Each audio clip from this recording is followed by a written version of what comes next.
Now let's take All right, planning board. We are live. We are recording. Phone lines are opened.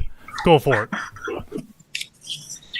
Good evening, everyone. This is the planning board of the town of East Hampton, our June 25th, 2025 meeting.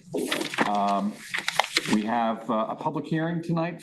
First on our agenda, we have 4 other matters for our work session and 2 other items for a regular meeting. So we have a few things to get through tonight. So we will start with our public hearing. Jen, if you could read the notice. Sure. Public hearing notice.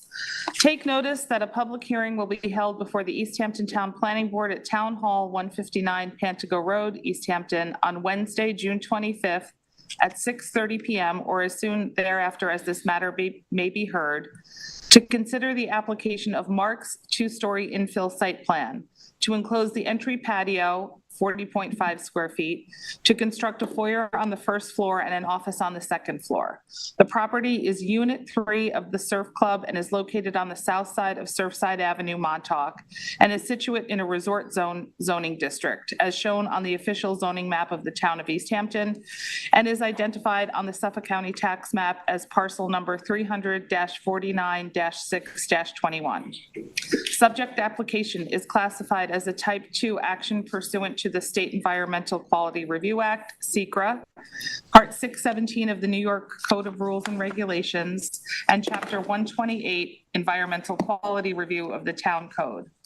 A survey prepared by F. Michael Hemmer, LSPC, dated revised September 15th, 2024, and a set of plans prepared by Diversified Design Associates Architects, PC, dated revised April 29th, 2025, including general notes, list of drawings, recheck compliance cert architectural site plan CS-1, general notes, plumbing riser diagram, light and vent calc A100, demolition plans, notes and details, foundation plan notes and details A101, first/second floor plan dash roof plan A-102, second floor framing dash attic framing plan dash roof framing plan, notes and details, A103, strapping details, A400, nailing schedule, A401, and exterior elevations, cross-section framing details, A200, are available for inspection at the Planning Board offices, 300 Pantago Place, Suite 103, East Hampton, New York.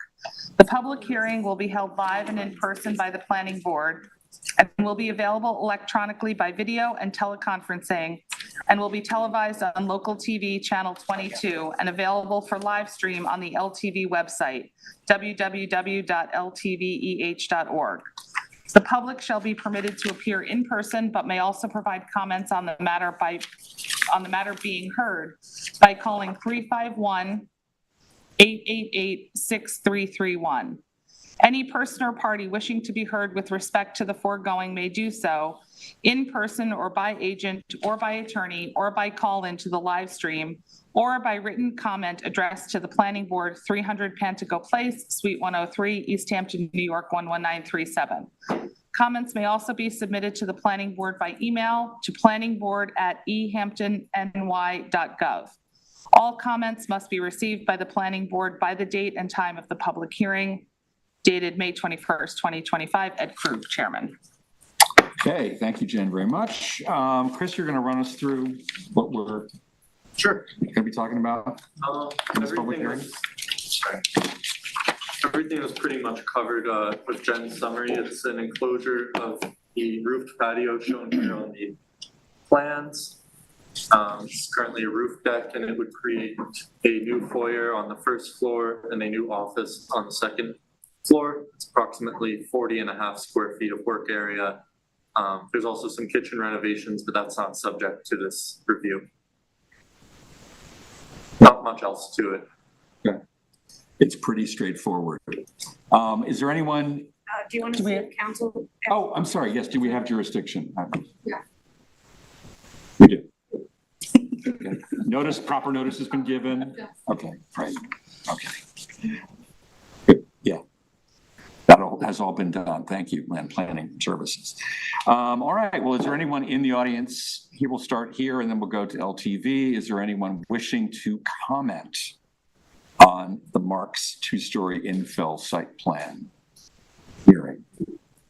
72. Okay. Matt, is there anybody online on the phones? who You wants have to zero. comment? You have 0 calls on the line. Thank you. Okay. I think then let's call for the public hearing to be closed.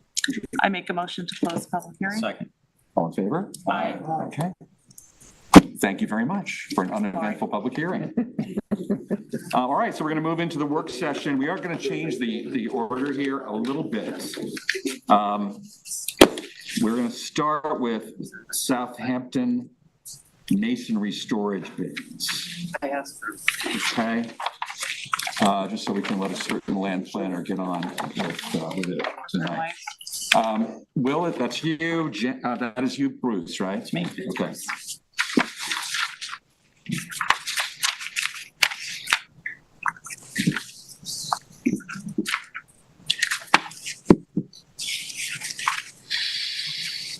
Good evening, Gordon. This is a follow-up review of a site plan application made seeking approval for a change of use from bus storage and maintenance to a warehouse and storage yard. This project includes the construction of a gate, fence, dumpster enclosure, and material storage bins near the southwestern or rear property line of the site. In addition, the applicant proposes to legalize an existing set of storage bins and a retaining wall, which are located along the southeastern property line. The subject property is approximately 44,877 square feet, or 1.03 acres in size, and is located in the commercial industrial zoning district. The site is considered to be 100% cleared of natural vegetation, and currently the site is improved with 2 one-story masonry buildings, material storage bins, retaining wall, and parking area. Previously, the board agreed to waive the setbacks adjacent to the residential properties for the proposed storage bins and retaining walls in the south of the site. Following the review of the planning board at its February 5th, 2025 meeting, the board issued written comments to the applicant regarding several issues. First, the board requested the applicant submit parking calculations, including the number of proposed employees. The applicant submitted a revised survey containing the parking calculations, which use the calculation for a retail store and indicate the site will have 3 employees. However, no access lane dimensions were provided for the parking area. The town code requires a 24-foot access lane for 90-degree parking spaces, and the survey submitted does not have that labeled. The applicant should adjust the parking area to comply with this requirement of town code or otherwise have the dimensions compliant. Second, the board requested the applicant propose screening between the parking area and Route 114. The applicant submitted a new survey depicting proposed screening. The vegetation illustrated includes a planter box on the northeastern property line, shown here in green. And a small area proposed to be vegetated with junipers in the same area. It is unlikely this amount of new landscaping will have a significant impact on views of the site from Route 114. And the board should discuss whether this amount of landscaping is acceptable or if the applicant should provide more screening. Third, the board requested the applicant indicate any new or modified lighting on the revised site plan, and the applicant specified that no new or modified lighting is proposed. Fourth, the board requested the applicant submit additional details regarding the accessory structures. The applicant submitted elevations, materials, and appearances of the material storage bins, which appear to comply with town code regulations. The storage bins will be approximately 8 feet tall, 11 feet 8 inches deep, approximately 78 feet 8 inches long, and constructed from concrete block walls. Fifth, the board requested the applicant submit details about existing fuel tank regulatory compliance and safety protocol approaches for the proposed removal of the fuel tanks. The applicant submitted a notice of fuel tank inspection by the Suffolk County Department of Health Services, which indicated one of the tanks had already been removed and no violations were found. Last, the board requested the applicant submit sanitary calculations to ensure the proposed flows have not changed and confirm the existing system in place is sufficient for the new use. In response, the applicant submitted a utility markout, which did not include calculations for the sanitary system. The planning department recommends the applicant should supply this information to ensure the existing system is sufficient for the new use. In conclusion, the applicant should adjust the parking area to have a compliant access lane, provide sanitary calculations for the existing system to ensure it is sufficient for the new use, and the board should discuss whether the proposed landscaping is sufficient to serve as screening. Okay, thank you, Will. Does the applicant wish to be heard? Yeah, I'm going to talk to points 1 and 2, and I think that Catherine would like to speak to the screening issue.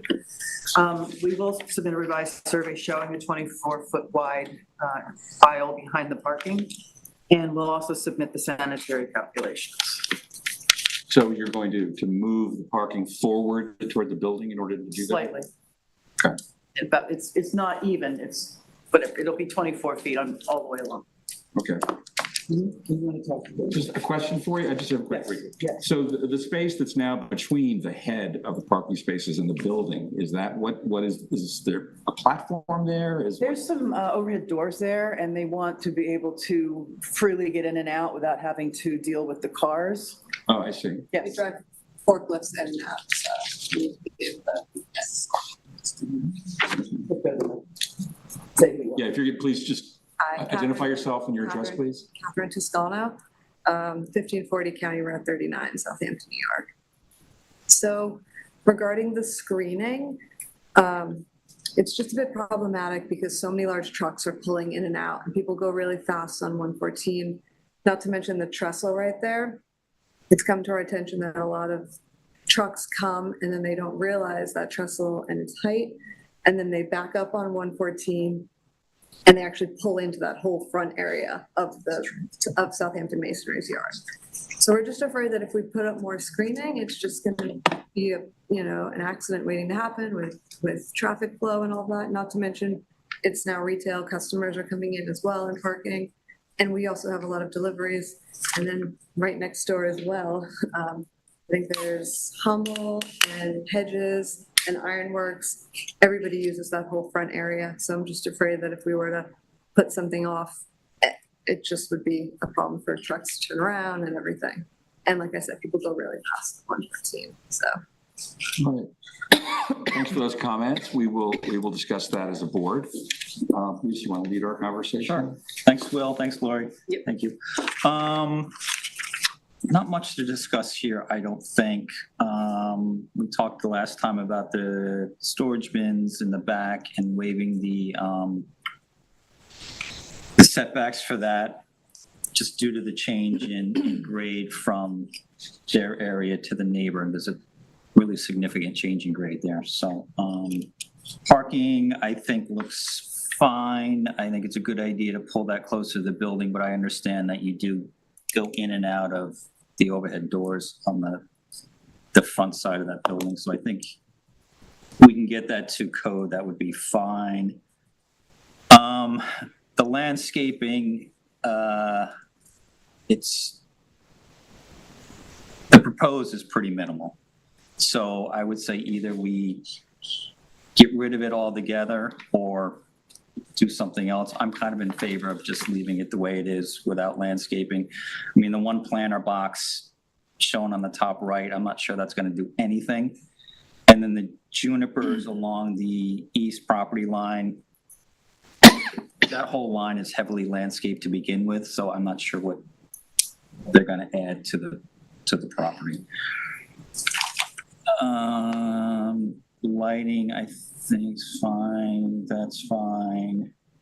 Fuel tank, you guys have taken care of, so I think that's good. And I guess, yeah, to understand better your septic system, I think we need to know that as well. Other than that, I think it's good.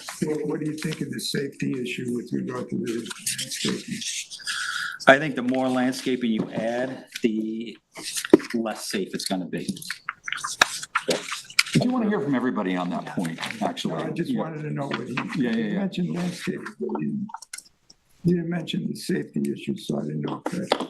Yeah, I think the more you Factored add, into the your- less safe it's gonna be. Reed, yeah, I'd like to hear from everybody, Yeah, you know, on whatever comments you have, but especially the one around landscaping. So I agree with what Bruce had said.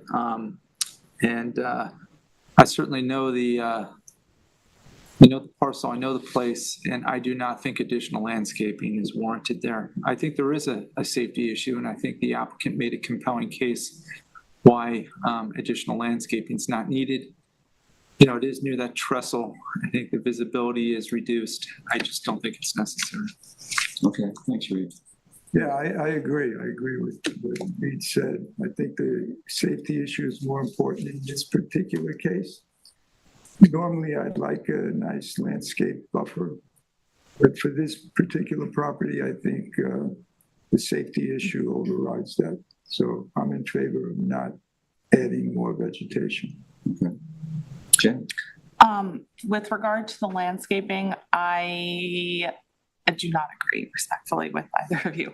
I do think that more landscaping, I'm wondering if there's a possibility of making the driveway a one-way driveway. I understand the need for trucks to get in and out, but that also brings up a question in my mind, what the parking is for, if it's just a retail place. I know trucks are coming in and out, but then the parking spaces are for retail customers. You know, there then brings up in my mind a question about the use of the parking lot. I do think that I'm very familiar with that area and the building. There is the trestle. I understand the need for safety, but I wonder if there were almost more of this is the way you go in and this is the way you get out. It might be safer, like a one-way situation. Okay. All right. We'll come back to that. Michael? I concur with Bruce, and my anecdotal evidence is the cars and trucks going toward East Hampton, toward the roundabout, are already going, let's say 50 on 114, and then they come to the train track and they might slow down. But I agree, it's a rough spot there, so I agree with Bruce. Okay. All right, well, my feeling about this is that I don't love the idea of people backing up essentially into Route 114, right? That feels like a safety issue to me. I kind of agree, just 1 minute, Lori.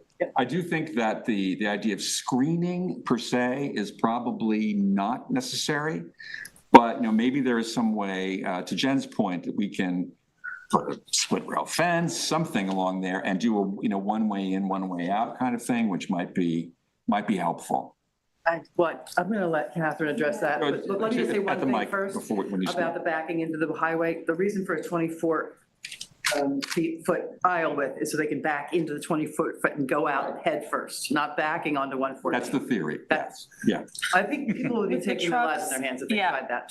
But I thought you mentioned trucks backing in and out, so I'm going to let her address yeah, how go ahead. the facility No, operates. I was, Yep. I was saying. To the mic, please. Yeah.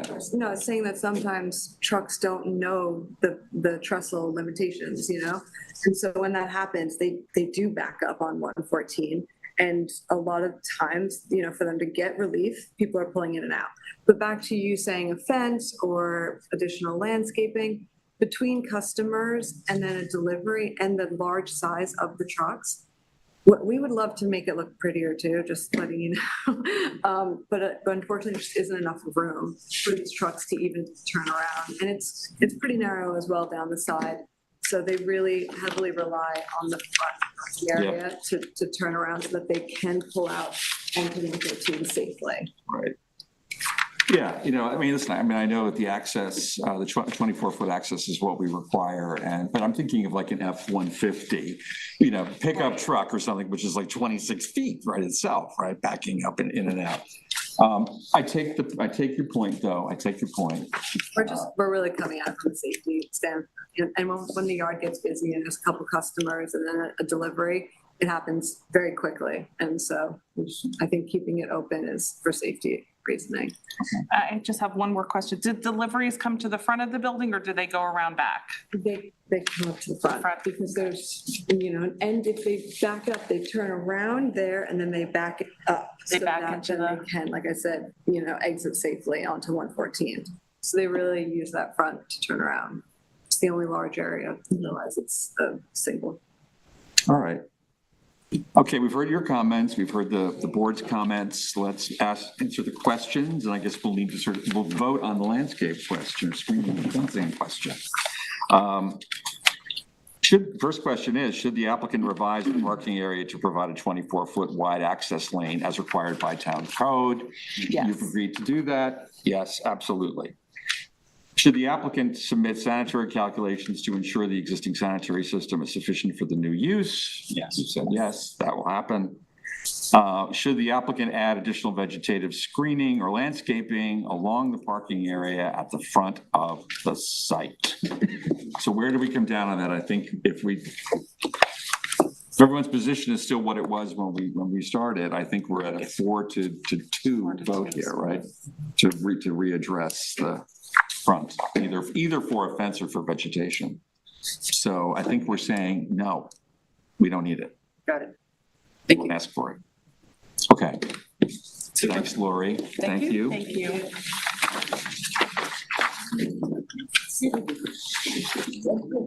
All right, back to our regularly scheduled program here. The Franzetti subdivision waiver application. That's Chris.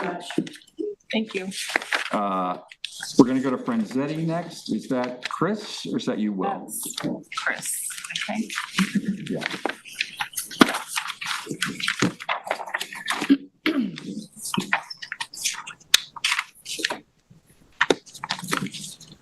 All right, good to go. Please. This is the Franzetti subdivision waiver evaluation. It's located at 25 Talk House Lane in Montauk, shown here.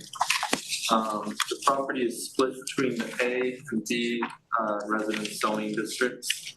You can see that orange line there shows the boundary. The lot was created as part of the Seascape Garden subdivision approved by planning board resolution dated December 18, 1963. And the property was rezoned to its current designation in September of 1972. Both lots are both 100% cleared of naturally occurring vegetation, and the neighboring lots are all residentially zoned. So going into the application itself, I'm just going to pull up the subdivision waiver map. So the application was submitted to divide the subject parcel into two lots. The existing parcel of 53,702.5 square feet is proposed to be divided into lot one, consisting of 28,263.29 square feet, and lot two, consisting of 24,296.77 square feet. The applicant submitted a narrative detailing that the reason for the requested subdivision waiver is to establish a vacant lot for the owner's daughter to build a house. Following the last review, which was March 5th, 2025, the planning board issued two comments, and I'll go over each comment as well as the applicant's response and the planning department's assessment. First, the applicant was advised to revise the short environmental assessment form SEAF Part 1 pursuant to the planning department's comments. The SEAF Part 1 was revised to indicate that no portion of the proposed action or lands adjoining contain wetlands or other water bodies regulated by a state, local, or federal agency. And it was also revised to indicate that the site contains habitat for the northern harrier and northern long-eared bat species. The department assessment is that it was revised as requested, and there's no further issues with that. Second comment was the planning board commented that as a condition of approval, the map will be updated to include access and utility easement as opposed to an access easement along the boundary line between lots 1 and 2. The applicant responded by revising the map so that the access easement is no longer needed. Due to the removal of solar paneling, the driveway can now be constructed within the boundaries of lot 1. And the planning department's assessment is that the revised map is acceptable. And we note that a proposed driveway configuration for lot 1 is not subject to this review. Instead, it would be reviewed with a building permit application. So going on to the SECR, the State Environmental Quality Review Act, the Zoning Board of Appeals performed an uncoordinated review during its review, which approved area variances needed for the proposed subdivision waiver. ZBA issued a negative declaration pursuant to SECR on November 21st, 2024. And for the review of the proposed subdivision waiver, the planning board conducted a coordinated review for which a coordination letter was sent to involved agencies on May 14, 2025. Planning board received a letter dated May 19, 2025 from the Suffolk County Department of Health Services with no objection to the planning board being deemed lead agency. The ZBA did not respond within 30 days, therefore the planning board can move forward with its review. The planning department prepared the attached environmental assessment form, EAF parts 2 and 3, and a negative declaration is recommended. The planning board should review the EAF parts 2 and 3 and determine whether they agree that the project will not cause significant environmental impacts and issue a negative declaration accordingly. Just going over the ZBA determination that was used to facilitate this project. 2 variances, area variances from the ZBA were necessary, and the ZBA determination dated November 22nd, 2024 approved these 2 variances. 1 being a lot area variance to permit a lot area of 28,263.29 square feet for lot 1, where a minimum of 40,000 square feet is required in a zoning district. And 2 being the side yard property line setback variance to permit the existing solar panels to be 9.2 feet away from the proposed property line between lots 1 and 2, where 10 feet is required. Planning department will note that the variance permitting the existing solar panels to remain within that 10 feet is no longer applicable since these structures have been removed. The subdivision waiver map reviewed by the zoning board included the proposed access easement, which has been removed with the revised submission. Since the proposed access was not subject to the zoning board's review, planning department finds it appropriate to move forward without additional input from the ZBA. Recognizing that the applicants have received the necessary variance for this application, the planning board can proceed with their decision-making process. In conclusion, the planning board should reaffirm whether they're accepting of the proposed subdivision waiver design or if additional information is needed at this time. If no additional information is needed, then the board should make a secret determination and the application will be complete and ready to schedule for a public hearing. Okay, great. Thank you, Chris. Rich, would you like to be heard? Oh, sure. For the record, identify yourself, please. Yes, very quick. Thank you, Chris. Very complete memo. I don't think that much to say about the memo. There is one thing though I bring up. Just want to remind you. Just state your name for the Oh, record. yes, sorry. Richard Whalen from the attorney representing the applicant, Laura Franzetti, Whalen Fowler PLLC. Just to remind you that a subdivision waiver is a waiver of full subdivision review, meaning you are not required to have a public hearing. If you want to have a public hearing, obviously you can do that. We'll have a public hearing, but I just want to point out that public hearing is not mandatory. We did have a public hearing at the zoning board and nobody showed up in opposition. Okay. Thanks, Rich. This is yours, Jen. This is mine. Thanks so much, Rick. Thank you, Chris. I'm going to consult our attorney on the need for a public hearing. Do we have the right to waive the public hearing in this case? Not that I don't believe you, just covering. Just covering. It's not super clear in the regulations if you read it, but it's how it's always been done. Okay. Is there some gray area there? What's that? Okay, great. So while Brittany's looking, while council's looking into that, I think that this is complete and ready to be scheduled. I think it's a weird situation where the zoning AB kind of dissects the lot pretty much in the middle. And since the applicant already has a variance from the ZBA, I say go for it. Okay. Just sorry to see the solar panels go. Hopefully they're going on top. What, are you gonna put them on the roof? Yeah. They're old, they're dated, so they're not at full efficiency. I don't know exactly for sure what their plans are, but they could easily put solar panels on the new house. That's why she decided, she realized they're creating a problem and they're old, so they don't really, they're not that efficient anymore, so that's why she gave us. Okay, very interesting. Thank you. I know. Thoughts? Yeah, just one question. So the new property line is going back to where it was in the original subdivision, I assume? Yes, I think so, that is correct. It follows the original lot line. Yes. Okay. Any thoughts, Reed? Good. I have nothing additional to add. Yeah, I've always been in favor of this application, so I remain so. And you're good.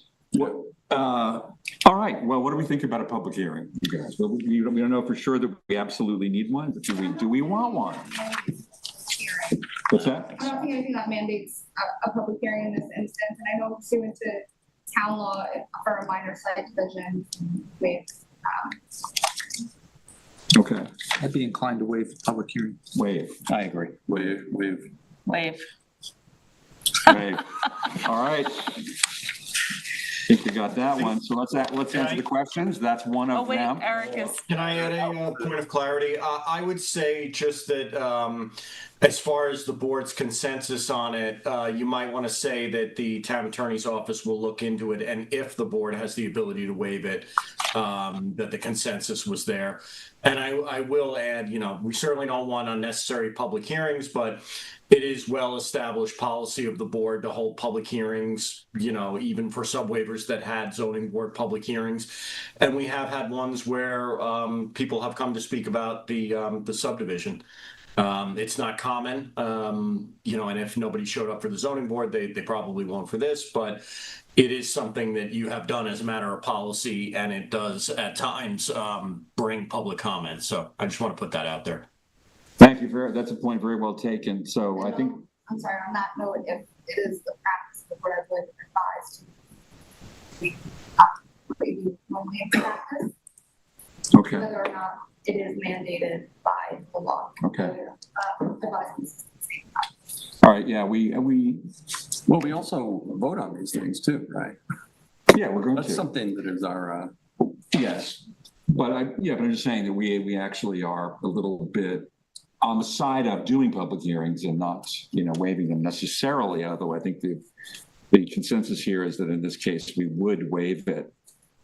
I would propose, just for all of us to consider, that we change, like per the point that Eric made, change the last question to say that if it is permitted, that we would, vote to waive the public hearing. yeah. Right, if our, legal counsel determines that it's something that we can do.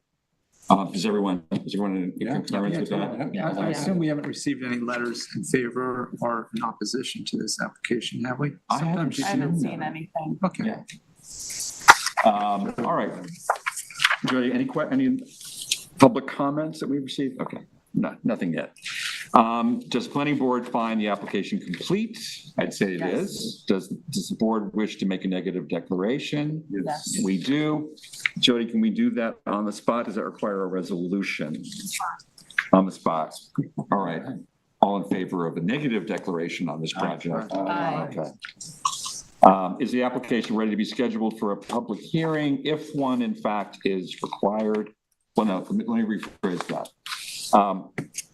The application, we propose that we waive the public hearing unless we hear from the town attorney's office that one is mandated. Correct. All right, so we're all good with that? Okay. All right, good. Okay, Okay. thank you. All right, I'll wait to hear from you on the public hearing. Thank you. Good. All Thank you right, very much. thank you. Have a good night. Bye-bye. All right, Will's back in the driver's seat for Wainscott Holdings.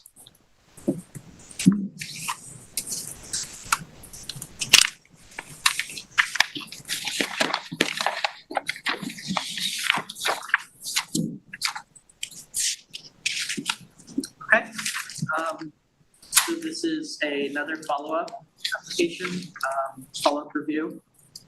This is an application that was submitted seeking to modify the Wainscott Holdings subdivision by proposing to expand the previously approved access to a lot not part of the original subdivision, but owned by the same family.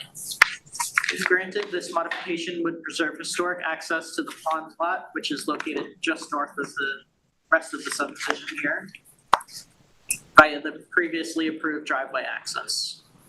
The subject subdivision is approximately 38.7 acres, or 1,687,656 square feet in size, and the pond lot is about 20 acres, or 874,401 square feet in size.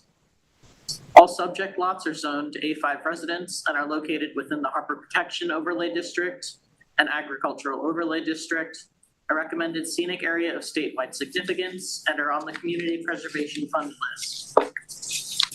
Subdivision is largely cleared of naturally occurring vegetation due to the ongoing agricultural use of one of the lots, and all lots within the subdivision are considered to be exempt from clearing regulations due to their inclusion in an agricultural overlay district. Lot 1, which on this survey is the one improved, is currently improved with a 2-story single-family residence, detached garage, swimming pool, pool fencing, porches, and wood decking, while lots 2 and 4 are improved with driveways leading to lot 1. The pond lot is mostly cleared for farming, but has a large section of dune land at its southern end between Wainscott Pond and the Atlantic Ocean, which the applicants have specified will not be impacted by this proposed access modification. At its April 2nd, 2025 board meeting, the planning board requested the applicant submit a revised access easement which addressed the comments made by the fire marshal. The revised easement language was submitted on May 14th, and a letter from the town attorney approving that language was received on June 18th. In conclusion, the planning department recommends the applicant has sufficiently modified the proposal, and this application is complete and ready for approval. All right, thanks, Will. I meant to ask this sooner. Is the applicant with us? Or I thought perhaps that was the case. Would you like to be heard? I don't really have anything to add. Unless you have any questions. Okay. All right, well, stay tuned. Perhaps we will. And this is yours, Michael. I have nothing to add as well. This is the third time this has been in front of us. It looks good. I think it's ready for approval. Okay. That's all I got. Does anyone have anything to add? Any comments, questions? Okay. All right, we'll get to our one and only question. Does the board agree the application is ready for approval? Yes. All around, unanimous? Yes. Okay. Ready for approval. Thank you. Are you adopting the resolution tonight? Pardon me? Yeah, Mayor, please come to the mic. Yeah, just identify yourself, please. Elizabeth Baldwin, Essex County names on behalf of the applicant. Just procedurally, would the board be adopting the resolution? We actually do have the resolution. We do? We do. Yes, we should have that, right? No? I don't have it. No? I don't have it. No, I think that's Only mine. Scoville. That's mine. Huh. I thought I saw it on the agenda, So but did I. maybe. Yeah, I thought I saw it Not on in the, the packet. this is on the agenda. All right, we don't have that for tonight? Okay. Wait, no, it's just, no. Okay. We don't have it for tonight. Okay, so maybe the next meeting. Yes, Yeah. you can count on it. Okay, thanks a lot. Thank you. Okay, the one you've been waiting for, 350 Panago Affordable Housing Preliminary. And Jen, that's you again. Eric is speaking for the planning department. And the applicant is here, as I see. So this is a preliminary review of a site plan. So we will let Eric take the lead on this. Sure. I'm going to screen share here so that you can see where the property is located. So hopefully you can see an aerial of the property. So as Ed said, this is a preliminary site plan application to construct a 47-unit affordable housing development on a 3.9 acre vacant parcel on Panago Road in East Hampton. Proposed are 24 2-bedroom units and 23 3-bedroom units in 7 2-story multi-unit buildings, along with associated driveways, parking, landscaping, lighting, etc. Property zoned A residence and is in the Affordable Housing Overlay District. It's 100% cleared of naturally occurring vegetation. It's bordered mainly by residential property, but also vacant commercial property, and then developed commercial property across Panago Road. There is an otherwise active sub-waiver application for this property to divide it into 3 residential lots. The planning board has already sent comments to the town board recommending that, basically saying, encouraging public acquisition to use the property for affordable housing. And then additionally, the planning board previously reviewed a separate preliminary site plan application, which is from the same owners, but was really to review the concept of a new use called workforce housing development. Basically, what the applicants are proposing in this preliminary site plan application is the same use, but upon review, it looks like the code under affordable housing development, which is an existing use in the code, that they can meet that criteria, and then therefore a new use doesn't have to be created, although that is to be determined, as you'll find out as I go through this. Eric, I'm going to interrupt you for a second. We're not actually, just for the viewers at home in particular, we're not seeing where the site is exactly. Okay, yeah, I'm sorry. I was just going to zoom in. I was just getting through that. Okay. So just during the site. Yep. So I'll zoom in, and then pretty soon I'll transition to the preliminary site plan that was submitted. But as you can see here, yes, it's known as the former Stern site, situated on Panago Road in East Hampton, near the intersection of Panago Road and Skimhampton Road. So again, as a preliminary site plan application, this is a one-time review by the planning board of the general aspects of the proposal. And basically the idea is for the planning board to give constructive comments to the applicants for a formal application. In this case, we think what you should really focus on is the location and orientation of buildings, the location and configuration of site access, interior circulation and parking, the proposed ownership and management structure of the affordable housing development, and then basically just summarizing anticipated concerns for the applicants, as well as what information is going to be needed at formal application. So I will switch the visual over to the submitted site plan. The applicants are proposing an affordable housing development use, but with a somewhat unique ownership and management structure. Specifically, they propose individual units to be established as condominium units, with units being sold by the developer to individual owners. And they've proposed local businesses, although I don't think any such restriction that only local businesses could buy them would be permitted under the Fair Housing Act. So basically, this model deviates from nearly every affordable housing development that exists in the town. Most of those are operated by a certified housing agency or housing corporation like the East Hampton Housing Authority or Windmill. There is one exception, though. There is an existing development that is condominium units, and that's the Manor House condominiums, which was a town-sponsored project. So basically, there is a model of a condominium development of a condominium affordable housing development. It's something that the board is going to have to discuss more with council as to whether or not the town code permits that. But our reading of the code doesn't see anything that prohibits that. And again, there's an existing affordable housing development that is set up in that way. Another distinguishing feature of the ownership and management model is the intention to sell the individual units to local businesses in order for them to house staff, with the unit owners essentially becoming landlords and the employees becoming tenants. This differs from Manor House, where although that is a condominium complex, the units are owner occupied. It doesn't appear, though, that the code prohibits affordable housing units from being owned by multiple individual parties and rented to tenants. In fact, to the contrary, there is a section of the code that says, in quotes here, an affordable housing development may be owned by one or more individuals or corporations. So I don't think that combined ownership model that they're seeking is in conflict with the town code. But again, this is something that upon formal site plan, the applicants are going to have to submit draft versions of all of their legal documents, explain how they're going to ensure affordability of the development, and that'll have to be reviewed by the town attorney's office. And then I should say, really, the two main aspects of affordable housing that need to be enforced are the maximum monthly rent, which is capped at 130% of fair market rent in the town of East Hampton, And the second being that the units created are for moderate income families as that's defined in the code, which is currently 130, family up to 130% of median family income. Additionally, the board will need to review the details of a condo plan, a condo offering plan, which establishes how the site will be managed, how common fees and responsibilities will be addressed, and draft versions of that document should be submitted with the formal application.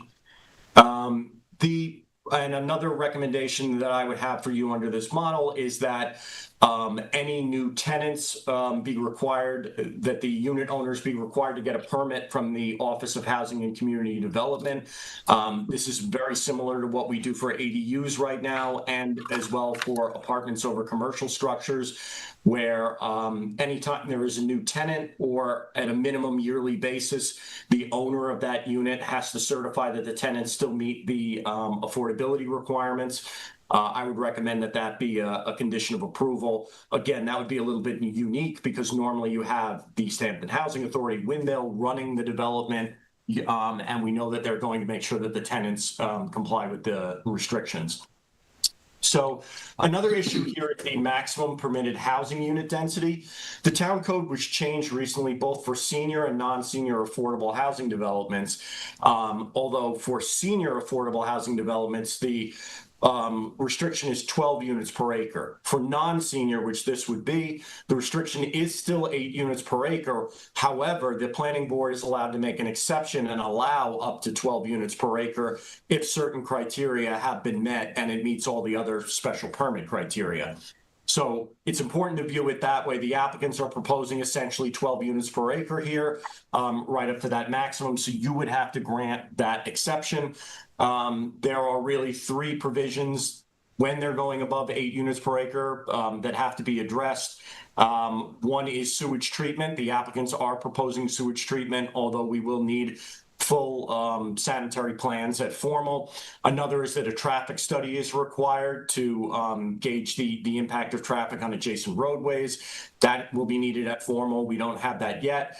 And then an economic analysis is required, which is really a study of how many additional students are anticipated in the school district and what the burden on that school district is going to be. So all of that information needs to be provided at the time of formal if the planning board is going to grant the exception and allow up to 12 units per acre. Obviously, in the absence of that information, the board can't make that determination today. But you should have a conversation about the overall density of development that's proposed on the site and offer constructive guidance to the applicants. So another aspect of this that, you know, it's standard to review at a preliminary is the site design and general layout. So basically the applicants have provided, you know, the sketch that you see in front of you. We're not necessarily against this general design, and also, you know, obviously, especially at a preliminary, it's not, you know, the planning board isn't going to design the site for the applicants, but we did want to make a couple of specific notes about the design. One is you'll see that a 40-foot wide scenic easement is proposed at the front of the site. Now, I have to make a correction to the memorandum that went out where ultimately the planning department says, you know, this area is mostly invasive species. You know, it might make more sense to do landscaping and a buffering there as opposed to a true scenic easement, which is meant to remain in its natural state and often doesn't provide a lot of screening. So the memo basically says, you know, don't do a scenic easement, do buffering and landscaping, although it's a soft suggestion. I do think it's probably more appropriate here to do a scenic easement as they proposed. It can be revegetated with naturally occurring vegetation in the natural habitat type and augmented with evergreen screening. But just pointing out that feature that they're proposing. There's an existing access easement over the property that was created to establish joint access with the property to the immediate west, the old bank. They're proposing to utilize this as the access point, which would also obviate them needing to get another curb cut permit from the New York State DOT. We feel that this is the appropriate access point, but note that the town engineer will review upon formal submission. We note the generally circular design of the development, which there are numerous other affordable housing developments in the town, Acabonic Apartments, Springs Fireplace Apartments, Windmill 2, that have a generally circular layout and design. So we're not against that at all, but looking at this sketch, it appears that all interior lanes and parking spaces do meet the code requirement. But we also note that parking spaces must meet the accessory structure setbacks. The board can't waive those.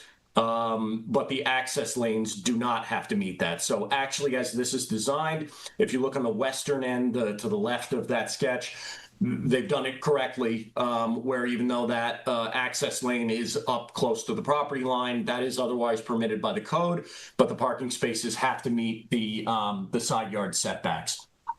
So sort of more to the point of the layout here, I would recommend that buildings in parallel rows may be a more efficient use of space, particularly if you did rows of buildings with an access lane and parking on either side of that. I know that there are constraints on with the shape of the property, but I do think that overall would be a more efficient use of space. It appears that all of the units are proposed as two-story units, so meaning that it's not one unit on the first floor and then another unit on the second floor. The units themselves, the individual units, have a first and a second floor. It would appear a more efficient use of space if they separated those up where there were second-story units and first-story units.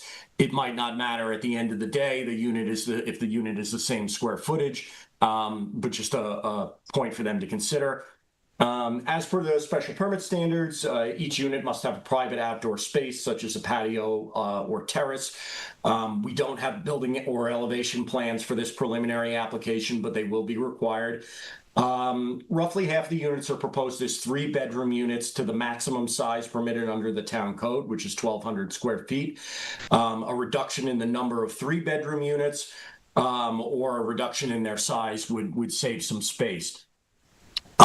If you look to the center of the site, 8 of the units are situated basically right in the middle of the site, surrounded by other units.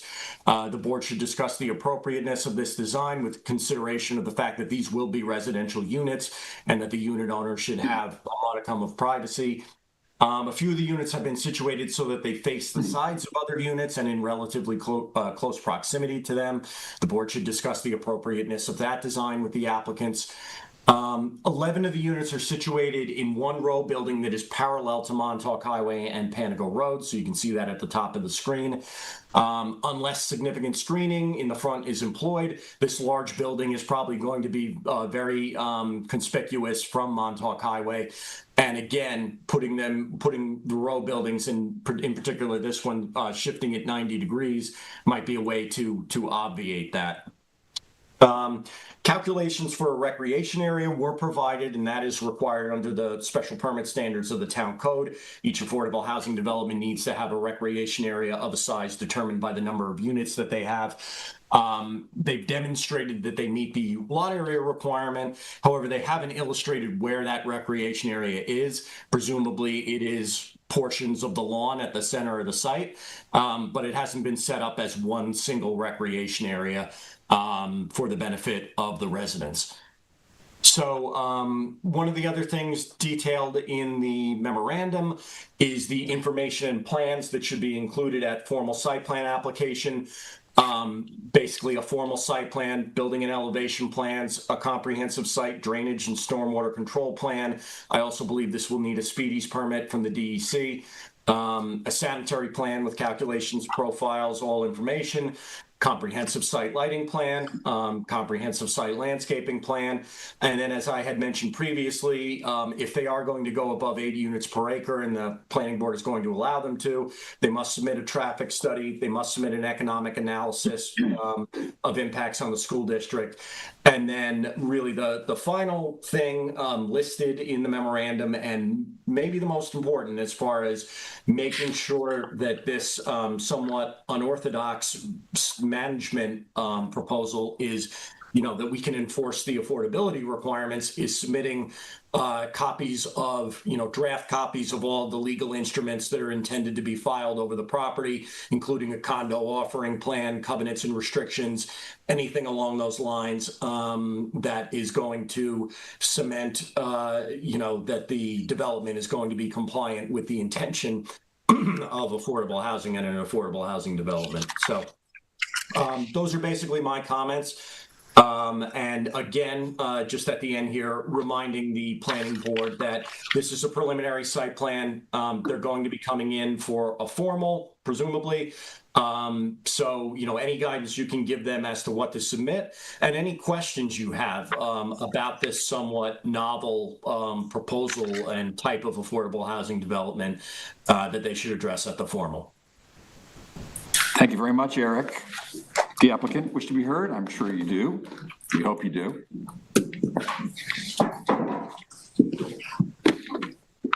Hi, Christopher Kelly, Jimmy Latham Shea, Kelly Dubin, and Corderaro for the applicant. First, I want to thank Eric for the presentation and for the work that he's done in helping us develop this concept. I started working with Kirby Mark Antonio back in November of 2022, when he came to me with this concept of workforce housing and how we could possibly develop it in East Hampton and also incentivize the private sector to construct affordable housing. So not all affordable housing would have to be publicly owned, either by the town or by a housing authority. So we realized we needed a couple of tweaks to the law in order to pull that off, one of which was an increase in density. And we started talking to the town board about that very early on. And that came kind of in phases the density for senior citizen housing was increased to 12 units per acre earlier in the year. And then I think just in April, the town board allows for the 12 units per acre for all other affordable housing when there's sewage treatment, which we've found a way to do, when there's traffic study, and we've signed up our engineer, and they'll be doing traffic counts in July, one of the busiest months here, and when there's an economic study that shows that the school district can accommodate the development without undue strain. We were already in conversations with the superintendent of East Hampton Schools. We actually have a draft impact report already that I've shown to Eric. So we're trying to make sure that it's in line with what he anticipated when he wrote that legislation for the town. So we've come a long way on this, and again, I want to thank Eric for all his work on it. He has always been very concerned that we find a way, well, let me backtrack. The other, aside from the density, the thing that makes this thing work is to have it be able to be sold to employers. So employers are providing it to their employees either as a part of their compensation or as a rented item that's included in their contract. And when we came up to, we had drafted several different forms of the legislation with Eric that specifically allowed, because we thought we needed that, specifically allowed employers to own these units. And we went back and forth. We had a couple of iterations of that and didn't find something that was completely satisfactory to the town board. And then we drilled down even deeper, and we drilled down to that language that Eric cited and realized that there really was a pathway in the existing code for this type of ownership. So that we, very clear, this type of ownership, units will be sold to employers. They'll be condominium units. By the way, as a sidelight, so many of the affordable housing projects here, or all of them, in fact, maybe but for the one that he mentioned, this condominiums, but all of them have what's called a pilot agreement. It's a payment in lieu of taxes. The units aren't taxed. There's a lump sum that's negotiated, and the housing authority of the town pays this lump sum into the treasury. Because these are individually owned units, they will be taxed like anybody's house or condominium will be. So the taxes will be going, and we already have estimates of what the tax revenue from this number of units will be, and what percentage of that will go to the school district. So we've been thinking a lot of this stuff through. One thing I'm very proud of in this application, because it was a lot of creativity, is meeting Eric's concern, or addressing Eric's concern about how we assure affordability. And when we drilled down, we found that the key aspect of affordable housing, defining factor, if you will, is who resides in it, not who owns it. And so if the people residing in the unit are income qualified, as defined in the code by what I think it said 130% of median income, that's what makes it affordable. And so if we condition the use of these units so that the owners can only rent to income qualified tenants, we've created an affordable housing project. And so I drafted something, and I used as a form the an agricultural easement or scenic easement that this board has required a zillion times over the course of years. And I'm calling it an affordable housing easement. And what will happen upon the grant of this, hopefully the grant of this special permit, is that we will record this affordable housing easement. That means in perpetuity, only income qualified tenants can reside in the residence, depending on what HUD income levels are determined to be affordable for moderate income families at any given time. So we hope that does the trick. We also will incorporate into the condominium offering plan those same restrictions, and the condominium board will be empowered to enforce those restrictions. And that easement provides that the town, as Eric mentioned, must certify, the town housing office will certify every tenant that goes into one of these condominium units, certified based on income that they're qualified to be in there. This is not to be used as the, second homes for the owner's niece or, son over the summer. These are for income qualified people only. So I know that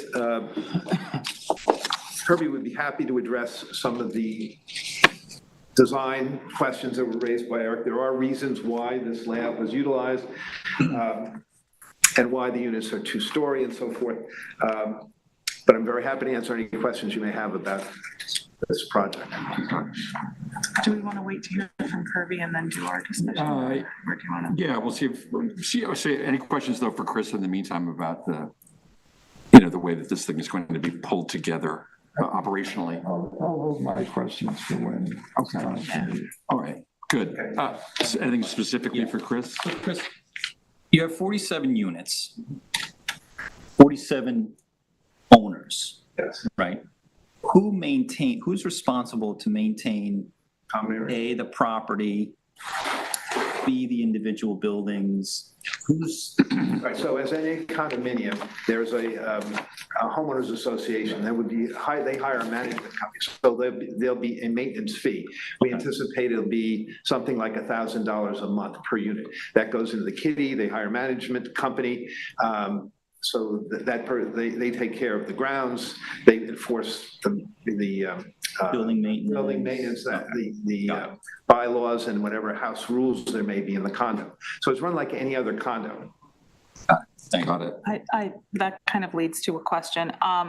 So if the additional fees are about $1,000 a month per unit, that adds to the rent and the affordability of it? No. Who's paying? That's paid by the owner. Paid by the owner. Okay. So the owner's going to be responsible for two things here: taxes and maintenance, and insurance.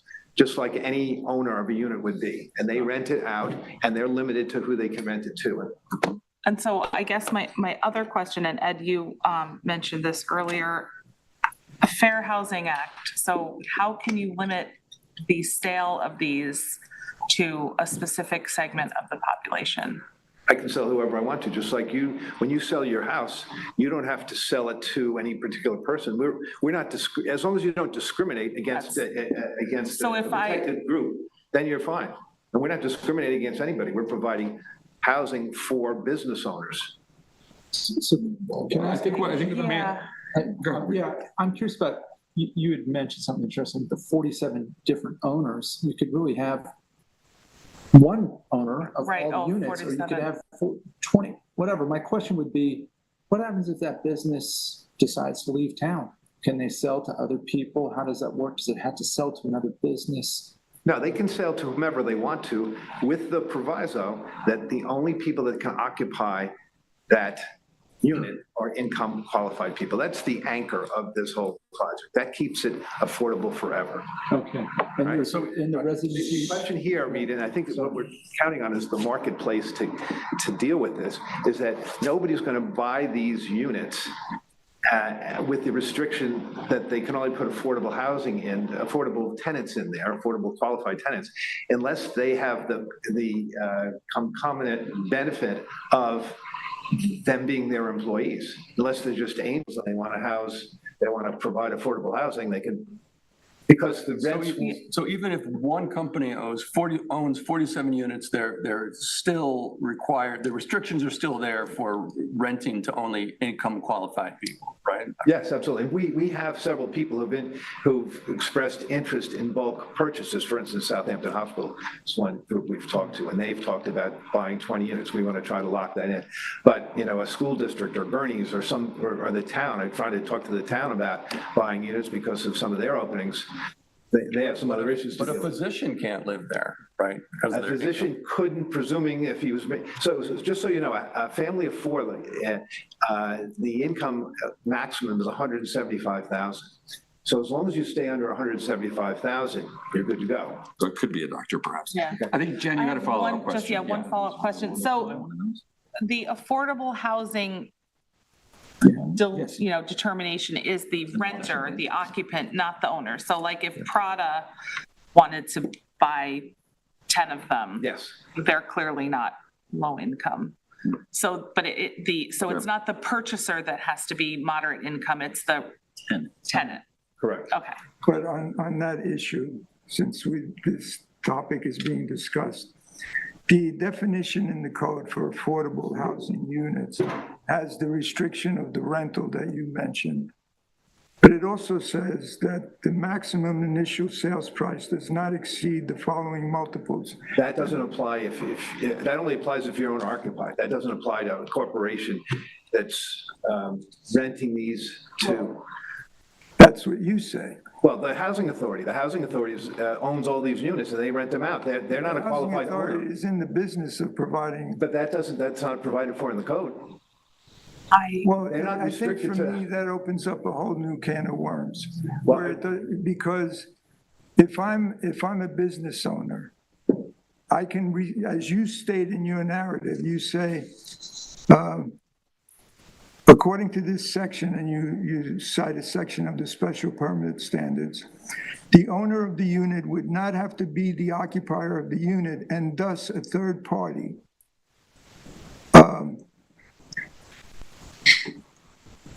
Thus, a third party that is an employer could purchase the unit presumably at a market rate or even at a premium rate, as long as it was made available to and occupied to qualifying individuals and qualifying. Can I make a comment here, because I think there's a fundamental, sort of economic truism here, which is that the value of the unit is really going to be driven Absolutely. by the fact that it needs to be rented to. And I thought about that. limit.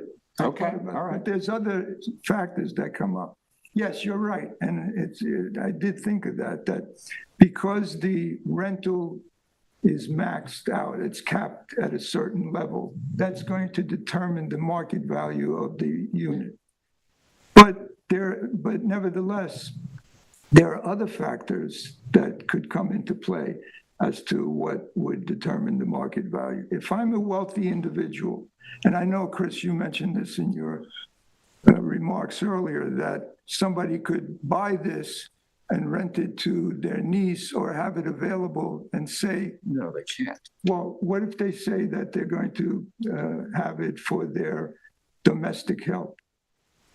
That would be perfectly all right, because if they had it for the domestic help and the person involved qualified and go to the housing office and get certified as somebody who's income qualified to be in that unit, that would be perfectly okay. It just opens up a wider span of people to circumvent the restrictions of affordable housing. Why is that? How do you see that? No, because the tenant has to go. The tenant has to go to the housing office and get certified, show their income tax returns, show what they're getting paid, and prove that they, just like the same qualification that you have to go through to get into Gardner Point or Acabonic Apartments or Avalon Apartments, you have to go through to get in here. I have to think about that more, about different examples that could come up where it could. If you have any questions, try to stump me, because I've been thinking about this for 3 years, and I'm happy to work with you on it. I think I just want to piggyback on kind of what Lou was saying. I do think that because it's such a different model, we're trying to kind of think of all of the possible ins and outs of the whole thing. Because there are some things that I, had questions about, who pays the common fees, blah, blah, blah. And I will wait till that end to, till Kirby speaks to get into some of my other questions. But I think I have to think about all of the ways where this could work. What about the people who are already on the affordable housing list? If they don't work for someone who We're not a public agency. Right, We're the private sector. So we can sell units to who we want to. We're not taking any federal money. We're not taking town money. There's no county money. This is private money going in to build this housing, right? They're doing it for a profit. Right. This is not about the government providing a service. This is about private individuals, investors doing this for profit. And they happen to be able to make profit by providing affordable units to income qualified people. Yeah. And we think the town should have more of that, because if the private sector is working full steam on all cylinders and the town is doing the same thing, we're just going to have that much more affordable housing. I think. So there is no restriction of an owner buying a unit and renting it to his or her niece. If that niece as long as is income qualified. But they also have to go through. Yeah, they have to go to the housing office. They have to go to the housing office, make their application, and be approved. What if Can I ask a question about that? Is there a residency requirement? I mean, you have to be No, and there's no residency requirement in what our town of East Hampton Affordable Housing has. In fact, the opposite is true. You have to open it up because of the various funding sources that the town has. You have to open it up to a much wider audience. You have, we don't have that problem. We can restrict it to just East Hampton businesses, which is what we proposed in the original legislation that the town board balked at. So we can choose to only market it, to go after, to seek out East Hampton businesses, because that's the people we want to serve. And my understanding is that you've approached many of them and that they are enthusiastic. Yeah, we've done a survey, and Kirby will address that, because the mix of 2-bedroom units versus 3-bedroom units is governed largely by what the demand has indicated. Okay. But like any developer of the condominium complex, once you sell all of the condominiums, you're out. You're no longer involved. Correct. So then the people who own the condominiums, and let's assume it's 100% owned by various businesses in East Hampton. And again, I have to think about this, all the different permutations that could exist or happen. But those businesses now are free to sell those to anybody who wants it. And I understand that I understand that the occupant needs to meet income qualifications.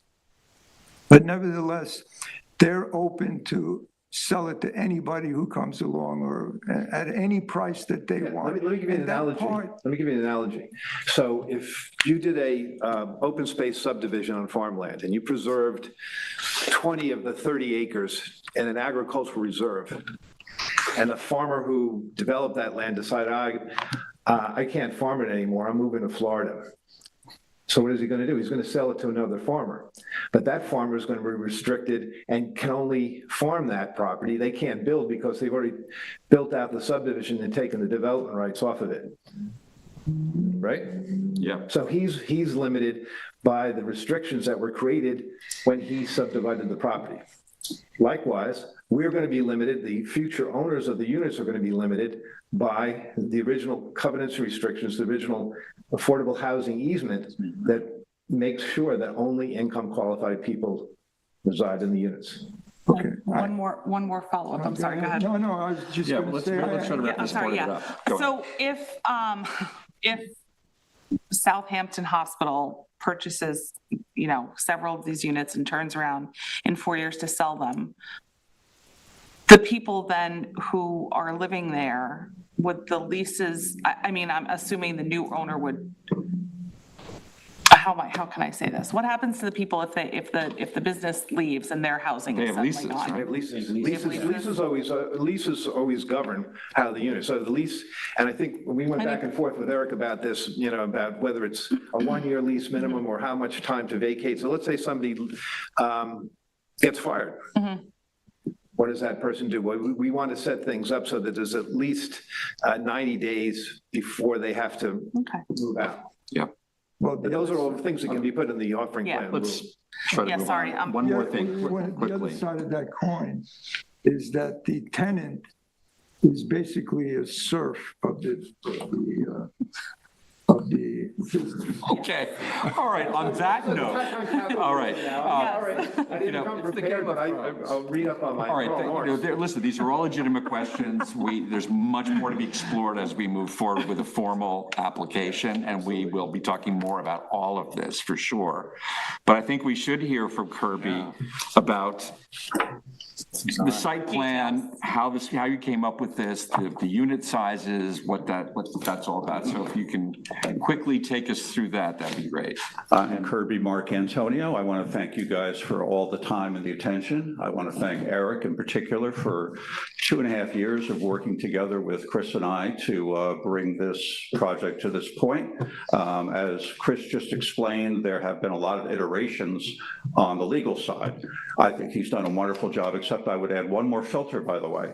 Because this is a private development, and we will decide, at least initially, who owns these units. My initial filter has always been East Hampton businesses. And very honestly, from my work with so many businesses, as you well know, who I know need housing, we're trying to be as equal-handed as we can in terms of the types of businesses that we'll buy.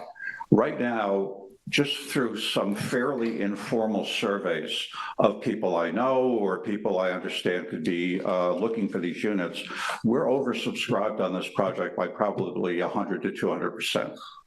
Now, within that confine, there are people I know who will probably pop to the top of the list before some others. Southampton Hospital, as an example, has always been our primary #1 client.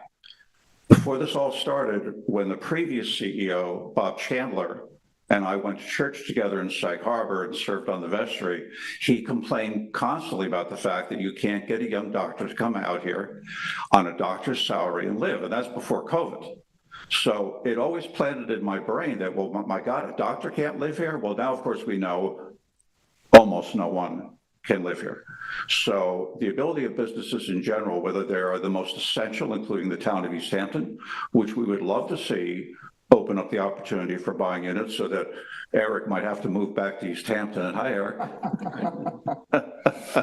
But we all understand the parameters of what's going on. So again, one more filter in terms of the overall selection process: East Hampton businesses, essential workers, and then trying to use 47 units as best we can to satisfy as many people as we can. Now, as to how we got to where we are with the plot plan, we've had well over a year to work with our PE, David Rhodes, up in Sag Harbor, to go through this whole idea of this new idea of 12 units per acre. To my knowledge, outside of the 1950s motels in East Hampton, in Montauk, that are 40 units to the acre, there's never been a 12 unit to the acre project design that is meant to be subject to current zoning. So we actually started in the same fashion that you did, and I have a few copies here for you. We started with a row. Okay. arrangement that we thought that would make some sense, that would be, basically speaking, buildings that would be in parallel fashion, that would march from north to south, from Montauk Highway to the top of the property, and that we would then use, of course, as much space as we had for the parking. I just want to make a note, Kirby, typically we don't accept things on the night. Oh, I'm sorry. But I think frankly, in this case, this will be submitted. This is helpful for our conversation tonight. Okay. So I think we should be looking at it. Again, this is a discarded idea, because as you can see, I think when you compare this imperfect but far more residential way of using 12 units to the acre versus this, here we have buildings on top of buildings on top of buildings with parking in between. It really feels more like a factory than it does a place. At the mic. It feels more industrial than I think this guy does here. Now, we got to this after about 6 of those guys you've got in front of you, tweaking it here, tweaking it there, breaking up the buildings. We also went through all of the iterations about 1-story versus 2-story. Now, I've lived in New York City where, of course, you have apartment on top of apartment, and I've lived in townhouses where you have neighbors to the side. We all felt that if we can find the right mix of square footage, that having units that are duplex with neighbors on the side, number one, eliminates the need for getting stairs up to the second floor and landings. Also, all of which take up floor space, which is very tight in a 12-unit per acre development. When you have to start setting aside an extra flight of stairs on either side of a building and then landings up across the top, all of a sudden the privacy of the occupants is being interrupted quite a bit. Also, if you have a second floor unit on a first floor unit, you're going to have a balcony up on that second floor, which means it's going to be over your patio down below, which means the people downstairs and the people upstairs are going to be conversing on top of one another. And if I want to have a barbecue on my little deck, well, I'm going to be barbecuing right through the top deck. So the 2 versus the 1, the duplex versus the singles, first of all, just felt like a much more comfortable living arrangement, and also simplified the whole idea of access to apartments on the second floor. It also helped us solve what comes down to a linear feet problem of how do you put these units together. By having duplexes, our footprints for the 2 bedrooms are only 400 square feet, 400 on the first, 400 on the second. For our 3 bedrooms, 600 feet on the first floor, 600 on the second. So we now, although we have more units, we're compact. And believe it or not, when you start to shave 5 feet here and 4 feet there and 3 feet there, all of a sudden you start to find other ways of doing things. Now, when it comes to the units in the center, to me, we had to put them somewhere. We didn't want to stack everything to one big continuous rig. We wanted to break up buildings. The way that it's set up in the center right now, I think, is going to be reversed so that there will be an entrance in the center into the units, and the balconies will face in the opposite direction rather than looking at one another, I think. Now, also bear in mind that we have about a $400,000 landscaping budget set aside for this property, even though it is beautifully landscaped right now with trees that have been growing for 50 years since Stern shut down. However, we want to make sure that we give as much privacy and screening to all of these different road buildings, both from the road as well as the interior, so that we can make as residential a feel as we can of it. So right now, this solution of 8 in the middle and the rest of the round seems to be, after many tries, to be an attractive, functional arrangement. One caveat, by the way, we've just hired our septic experts, and they have pointed out to us that we actually overestimated the size of the septic field.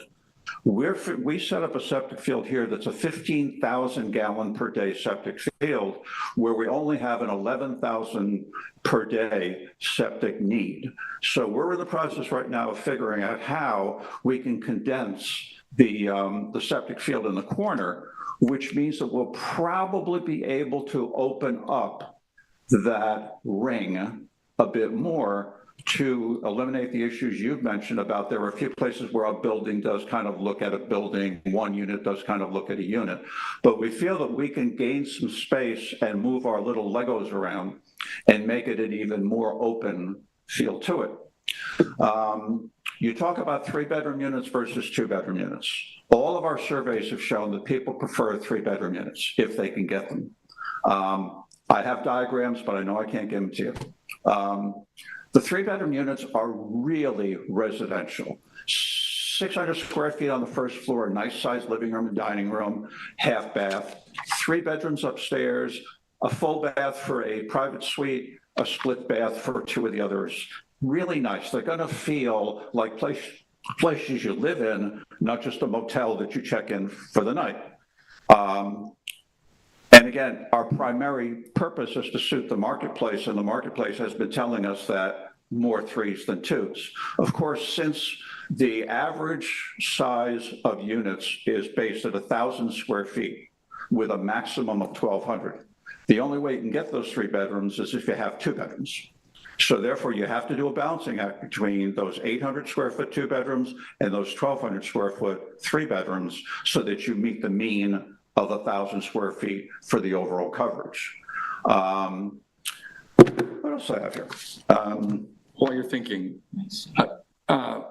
so obviously this is a schematic plan, right, that the engineer has pulled together, and my presumption is that an architect will be hired at some point. To design. Oh, yeah, of course. I mean, and so this will be tweaked. We're really looking, just I want to clarify. And also bear in mind, by the way, we're building modularly. Now, there are a lot of issues about how you put modular units together for the best efficiency. Most houses that you build, if it's a simple house, is going to be 2 or 4 boxes that get put together. But when you start to do these types of things, you will have boxes that are common from one unit to the other. In other words, your first floor may be 2 or 3 boxes, but your top floor may be 2 or 3 units sharing a group of boxes. It's really quite an interesting thing to see our engineers at our modular guys try to figure out the absolute best way of making this jigsaw puzzle work within the confines of the floor plans that we have. So they've done a fantastic job. They also have to worry about transporting these things from Pennsylvania, which is where they come from.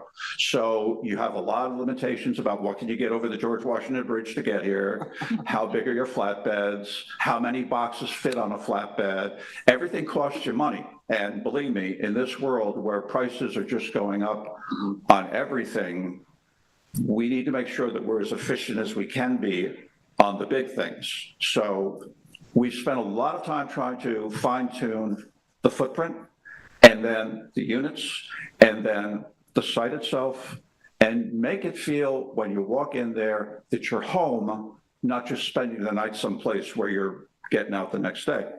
Right. Kirby, I'm going to stop you there. I think it's very important to have your perspective on how this, developed, from this to that, right? Yeah.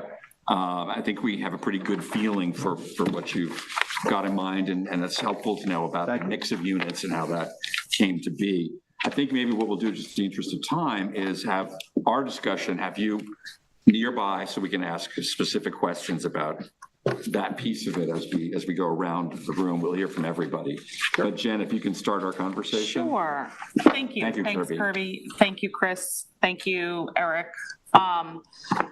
I want to state first that I am very much in favor of a project like this, and the questions I was asking before are more about the legalities of it and kind of playing devil's advocate about, how it's going to work on a, because this is the first one, right?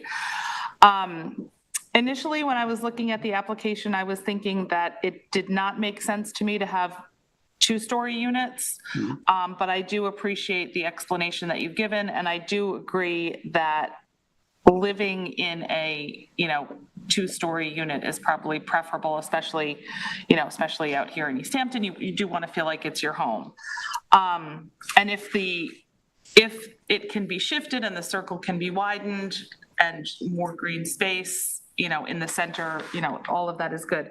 Where are you thinking of putting the recreation area? Is that kind of all of the green? Well, the recreation area, I believe, largely is going to reside in the area that you see right now. That is to say, the central area. In the middle, okay. Now, as we move our septic field further, we'll be able to enlarge that more and maybe even have some dedicated recreational area over in that nature. That's the thing that right now is mostly on our drawing board to try to see how we can condense that area. And the only other thing we would use it for would be open space. There's no more structure that we need to add.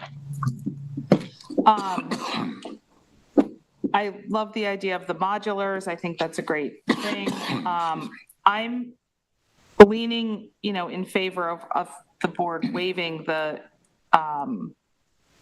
8 unit maximum to up to 12 units, because I do feel as though it's such a necessary thing, especially if the hospital and the school district and the town are to buy some of the units. My daughter works for the town, and it would be lovely if she could afford her own house. Well, one thing, if I could interject, of course, that special permit is subject to our putting in the proper septic system. Absolutely. Which we will. The traffic study. Our traffic study, which is ordered and should be ready and we're doing it right after 4th of July weekend. We're not trying to cherry pick numbers from December or something. And then the economic impact study, which Chris alluded to. Basically what it shows is that right now the enrollment of East Hampton schools is declining to the point where the class that walks out on Saturday is the last big class. It's about 280 kids. 10 to 12 years from now, you're going to be down to about 170 kids. And that's without any subtractions from people who currently have children here who may, for one reason or the other, find that they can't stay here. So there's no additions to the population that we can see that are organic. And in terms of what we're doing here, all of our estimates, which include all of the East Hampton housing estimates from their own projects, is that at maximum, we might have 30 or 40 children who might be attracted here. Of course, they could be spread across 10 grades. So if you're looking at the addition of 5 or 6 kids per class, when you're losing 25% of your population over this time frame, that shows, at least us, and Adam seems to feel comfortable with it. We're going to get to this, though, really, as we go forward. I'm sorry. I think we're getting ahead of ourselves a little bit. Because we can't even really discuss, I shouldn't have even brought that up. I do think it would be great for us, this is preliminary, so I think it would be important for us to have, a real narrative kind of written out with the reasons for us, who you have kind of on the hook to purchase these units, where you see it going, how you see it laid out. I have so many notes here, but you answered so many of my questions already. Parking. Is all of that parking, do we know, Eric, is all of the parking necessary for that many units? Is that? It's basically right up to the parking requirement. I can zoom in on the calculations if you want. That's okay. I'm just curious. I was wondering if we could, you could do away with a couple of spaces here or there, depending upon who's living there. But, all in all, I'm in favor of the preliminary site plan. I think there are details to be worked out and kinks to be worked out, but yeah, thanks. It's a really exciting project. Thank you. Good. Thanks, Jen. So we want to give everybody a chance to weigh in on the site plan. So Reed, we'll start with you. All right. So I drove back there the other night to check it out, and it's hard to get a sense because the parking lot that's still there is in disrepair, and you see all the trees and the coverage, so it's hard to, the first shot you had of the aerial I thought was very helpful. It just shows it is a rather large piece of land. I think that this fills a critical need in our community. We have a small local business. We have several employees that struggle with this very issue. And when you talk about recruitment and retention of staff, it's just so hard to find affordable housing. So that's very appealing to me. I would feel a lot more comfortable with it if there was like a covenant tucked into this that would make it, available to just East Hampton residents and not open to everybody. I understand you have to qualify, and I understand that East Hampton businesses will presumably own these units. but it would be nice to kind of have that guarantee, at least for me. I had one question, and Chris, you mentioned this. I think you said 130% of the fair market income is 175 grand. Is that right? Right now, currently. Okay, yeah, just current dollars. And then what is the 130% of the fair market rent currently? Do you have an idea what that would be? Well, actually, the numbers that we'll be using will be HUD-established numbers for Yeah, no, affordable he just wants to housing. know what the rent would I'm just be. curious, yeah. Are we talking do you 2 remember what the rent is for the? I forget offhand, for a 2-bedroom, I believe it's around 2,900, I think was that limit, but I could be off on that. Yeah, I That think, sounds right. Eric, I think the 2 bedrooms for HUD right now are about 2,400, and the Okay. 3 bedrooms are about 34. Okay, and then just a couple other your things. I think the layout, it seems reasonable to me. I think it's much better than the previous design you had shown us. I will say that you do seem like you're kind of pressing the outer limits on what you can pack in there. 100, almost 100 parking spots and 47 units is quite a bit to pack onto that parcel. But I'm not necessarily opposed to it. It just seems like a lot. But that's really all I had. Good, thanks, Reed. And our intention is, however we can codify it, is to make sure, my whole idea was that if you do it on a private basis, we get to discriminate in the sense of choosing who we get to get into these units, as opposed to public projects where you put names in a barrel and you pull them out, more or less. I mean, not completely. So as somebody who's lived here my whole life, 1960, I'm an old guy, real old guy. I want to make sure that this is a legacy to the town of East Hampton.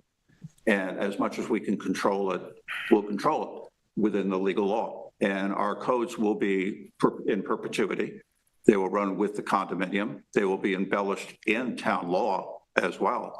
And I feel that as long as we stick to what we're doing, we'll make sure that it's East Hampton businesses that own them and East Hampton employees who live here. And hopefully, maybe by having this as sort of a little economic incubator, someday, somehow, real affordable housing for them as individuals will be able to be developed.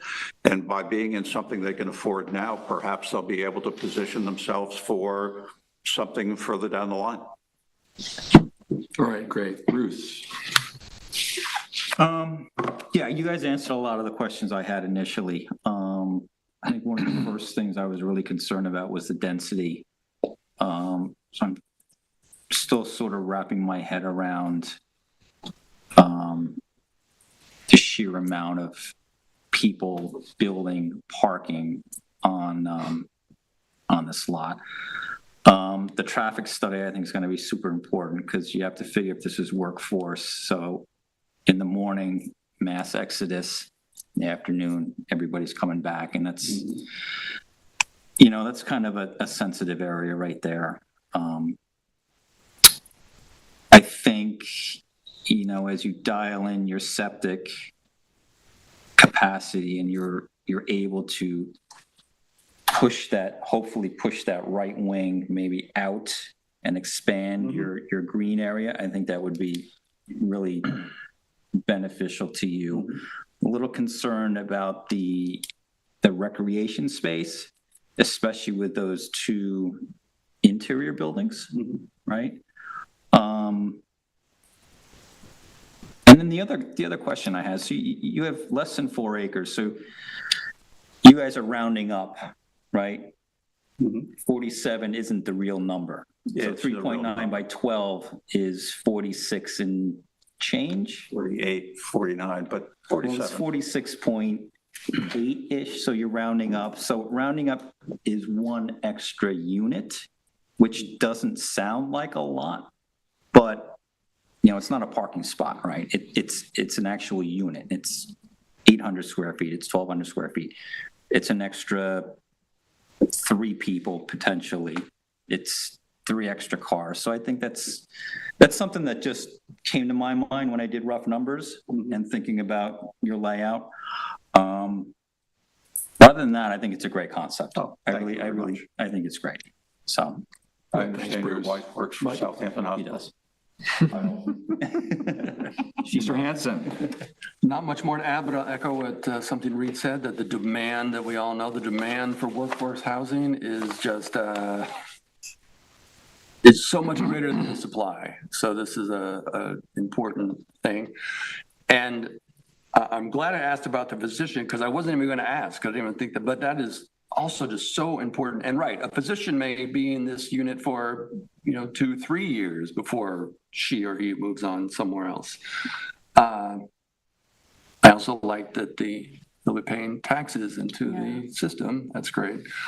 I just wonder about seasonal employees, if they comes in for just the season and then takes off, the owner's still on the hook? leases, yearly. Yeah, can I, if I could just jump in to address two things, Mike? Yeah, Chris. Yeah, the seasonal, yeah, that's going to be the employer's problem. That's something they have to figure out.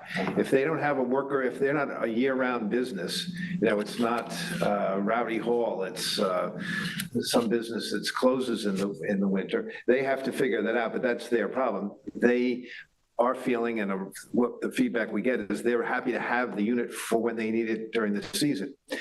Going to the question about the physician, our original iteration of the legislation was to make it for income qualified people and essential workers, an exception for essential workers in case they went above in income. And that was the legislation that got stalled.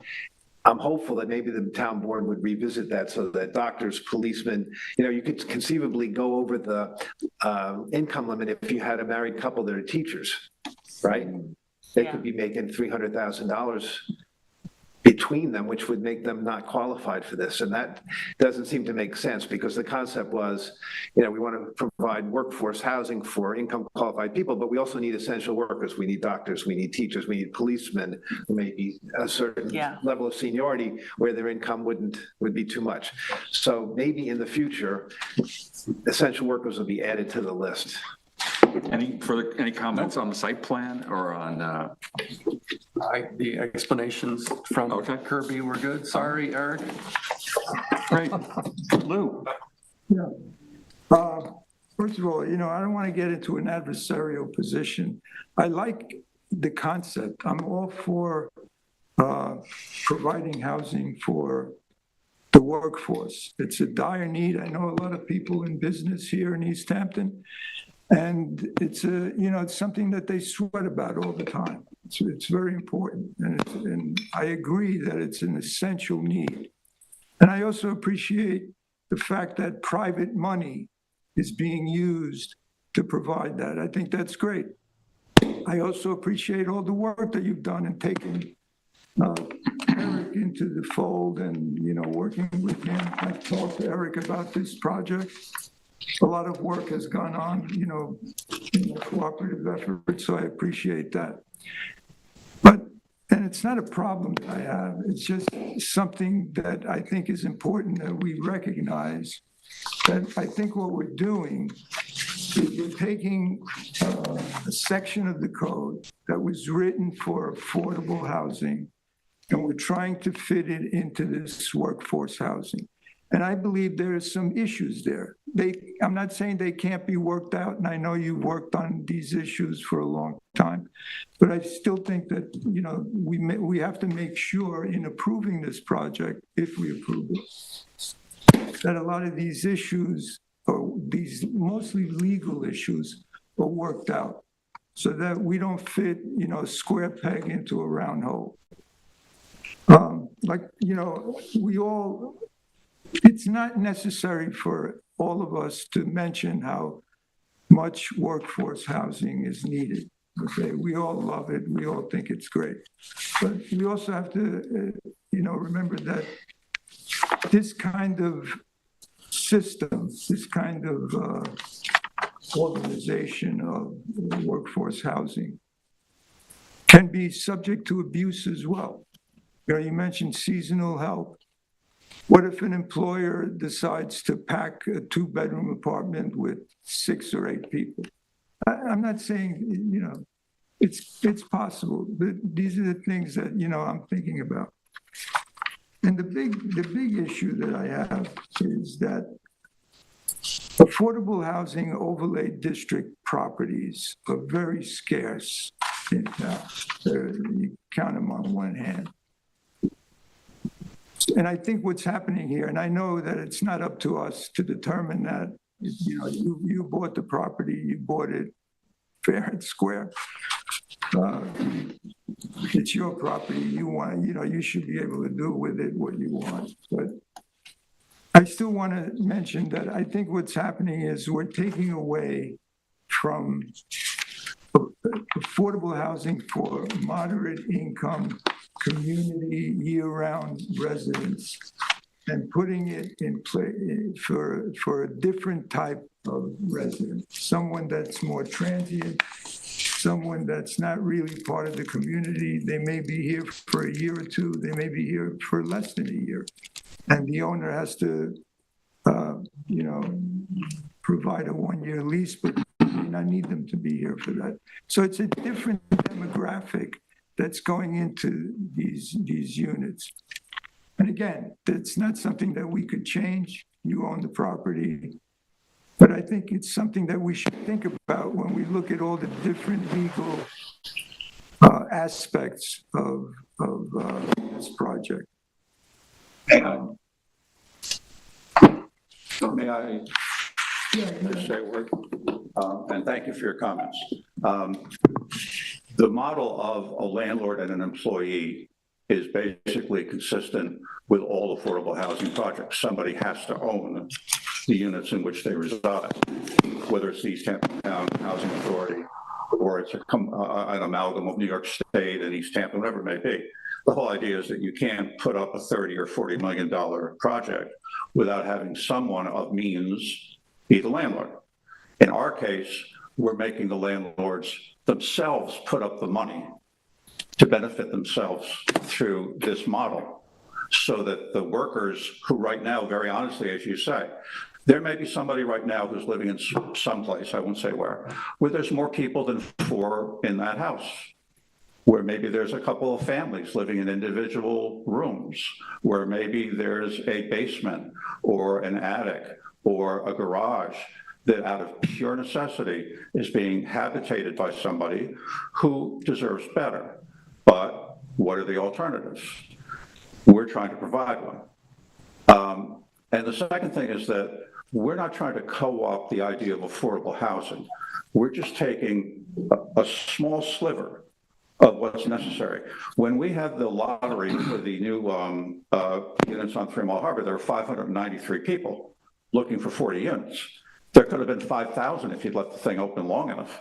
The point of the matter is that I think it's not your province, it's not our province, but I think there must have to be some other types of thinking about how affordable housing gets done in this town, as much as what we've been able to take by a single property slice. I think ownership should be a part of affordable housing, not just rental, because you're always going to be behind the 8 ball when you're renting. You're throwing your money out that you should be saving for something else. I think that more opportunities need to be found throughout the town where land that's appropriate for it might be able to be used for it, because it all comes down to land. We were able to grab this largely because I saw a gentleman speak to you in December of 23, where you told the applicant, why isn't the town buying this piece of property to do something with? I said, hey, that's a good idea. But it's the only one, it's the unicorn. Yeah. Okay. Well, look, just to finish up. So my only point is this, I understand your concerns, and we're addressing a specific thing using the model of landlord-employee with all the caveats that can protect them. And I hope there'll be some of their opportunities both to do this, and also maybe perhaps if we all could compare notes, maybe some other ways where that big burden of affordable housing could be addressed through the private sector, public sector, something. Yeah. Well, there's a lot more discussion that we'll be having. Yeah, I'll just finish Wrap it up real quick. Yeah, just, one last point on the legality. I think what really needs to be done is that a new code section needs to be written that fits this type of project. Because there's a lot of issues that I think we're sort of circumventing and skidding by that may become problematic and should be addressed. And lastly, just on the scale of the project, my intuitive sense is in agreement with what Bruce was saying. I think the scale, it's really intrusive and obtrusive in that area and that 4-acre lot. And Bruce explained it much more clearly than I could and much more professionally, but that's my intuitive sense about the scale of the project. I think it's going to be very, very intrusive in that area. Okay. That's it. All right. Thanks, Lou. So my opinion, I think this is I support this project wholeheartedly. I think that the whole idea of private money coming into to help us solve the affordable housing problem is really, genius. And if you guys can make this work and provide a model for others, I think we're really onto something. I mean, as Lou pointed out, and others maybe have said this too, we don't have nearly enough space in town allocated for affordable housing, right? And I'm sort of hopeful that as time goes on, and if projects like this prove to be successful, that we can locate and rezone other pieces of land for this purpose. I think there are a few places around town that come to mind immediately that could easily be rezoned. So I think as a general concept here, I think it's very exciting and, an incredibly interesting model for the future. All of the points that have been raised, though, about how we sort of shoehorn this into code and all of those concerns, which are real, do absolutely need to be addressed as time goes on.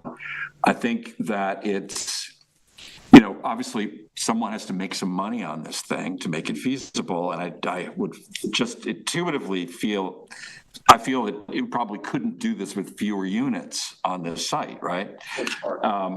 I would rather see this than 3 more mega houses, which is what this is going to be. You own it. You could, if we say no, that's what's going to happen. You're already set for that, right?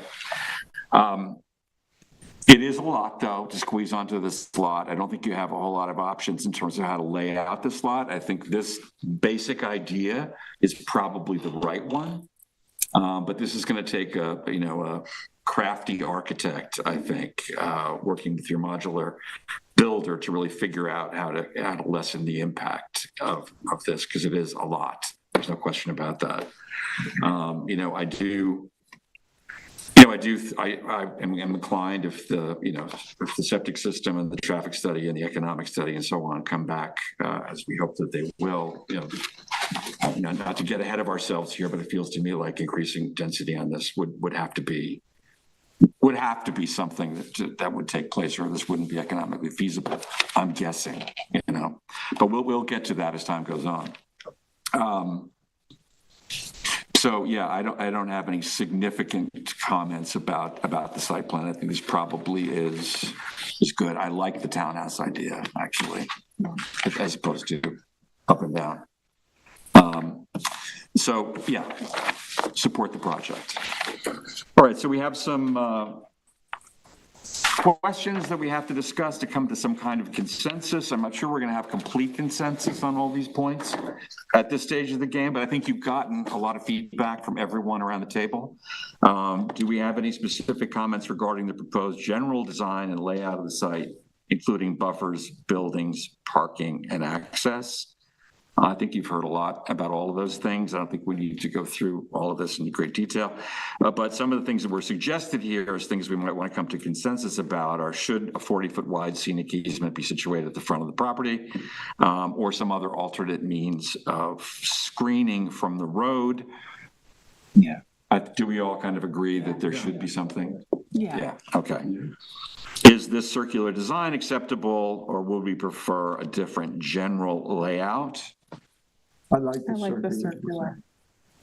Yeah, I think it's this is a good one, right? Yeah. I think. What do you think? And this is the engineer's layout. Yeah. Right? This is not the architect's. The engineer's site plan, yeah. It's gonna look different. Yeah, what is Right, architect? Yeah, we hope so. Are we feeling there should be a reduction in the number of units, size of units, number of stories, and or number of bedrooms in some units? Okay with that, yeah. I think we're good. Should any of the units or buildings be relocated, such as the 8 units at the middle of the site, 11 units parallel to the road, to Panago Road, Montauk Highway, or the units that face the sides of other units?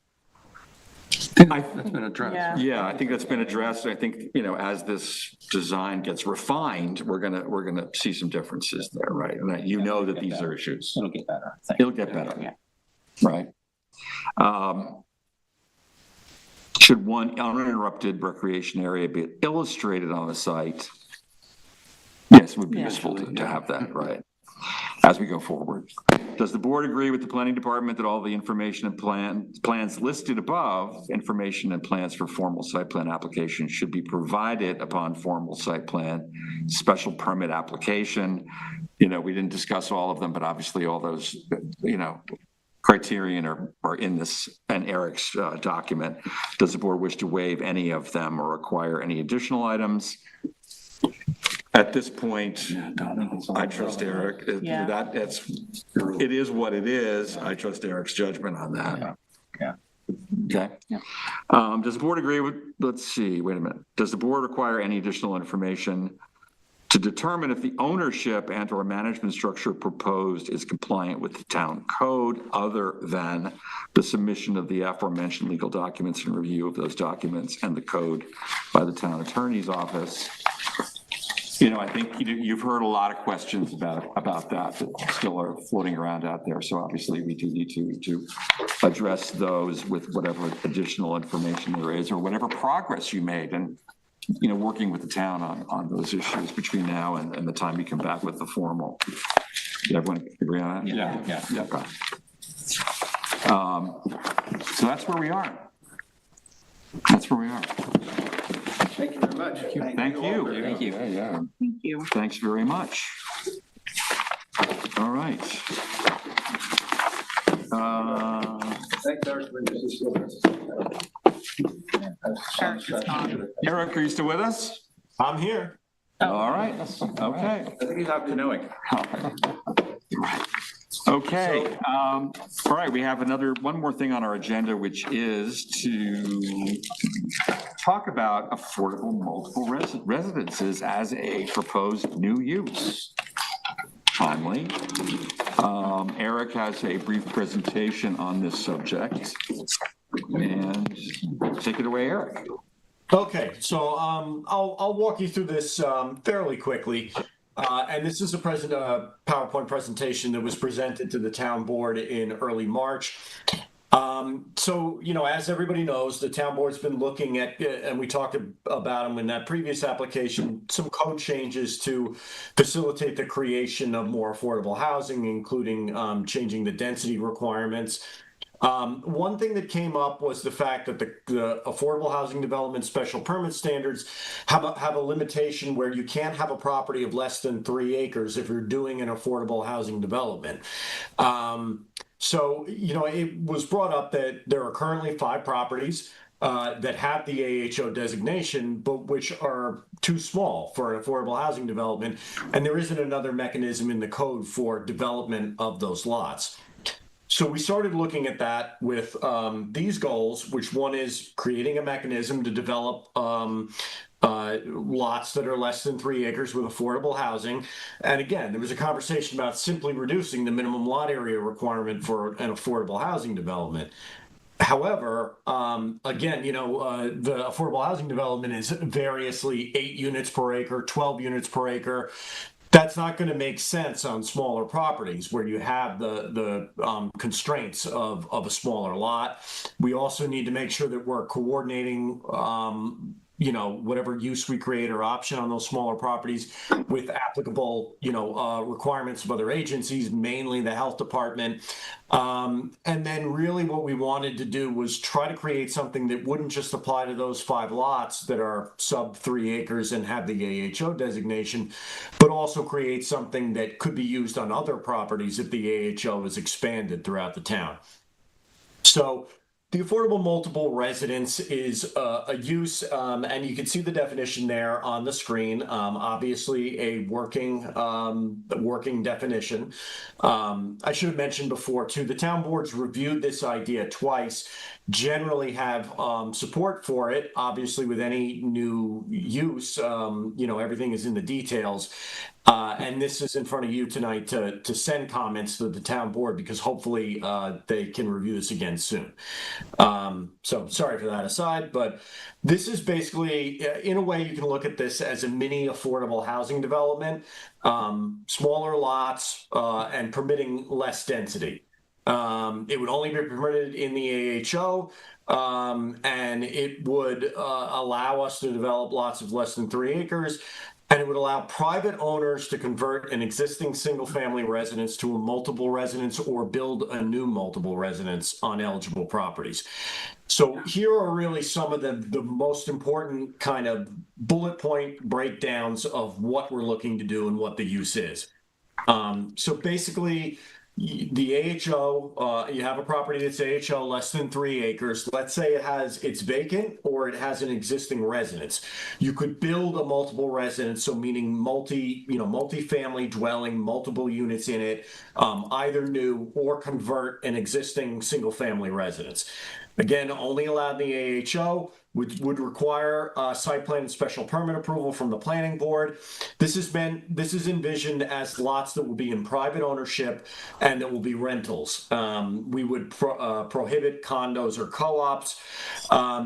The next bullet point you see here, which is tenants must be residents. That's something, hold that thought, I'll get to that in the end. As this is crafted right now, there would be a residency requirement, meaning that the people that live in the units would have to live or work in the town of East Hampton. Again, it would have to conform to all of the requirements of affordable housing. So meaning 130% of median income would be the limit for the tenants. And the maximum rent that could be charged would be 130% of fair market rent. They would have to file legal documents, covenants, and restrictions over the property to ensure that that exists in perpetuity. And they would also be required to have an annual permit from housing. So at least as far as some of the dimensional requirements, multi-unit buildings, a maximum of 4 units per building. The minimum lot area would be 20,000 square feet. We wouldn't be allowed to do this on, in quotes, substandard lots. That matches what the minimum lot area would be to get health department approval in any situation.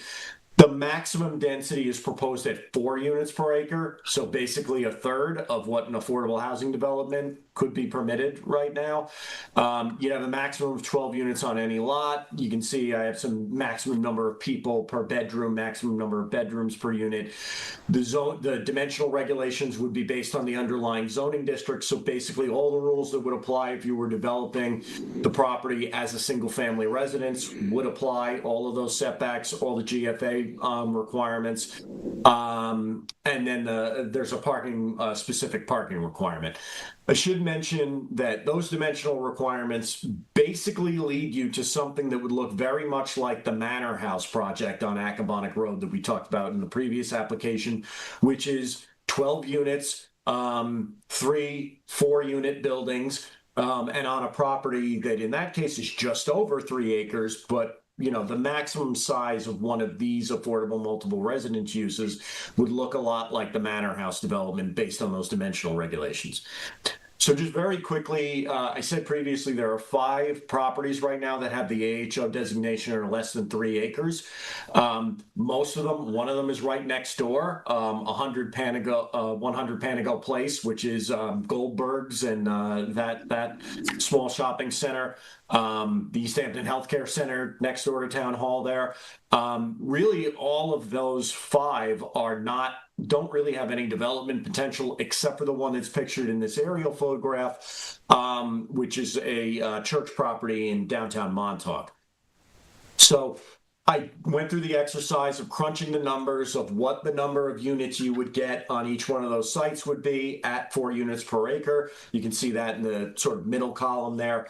On the far right is what you would anticipate as far as generated vehicular trips in sort of the worst case scenario.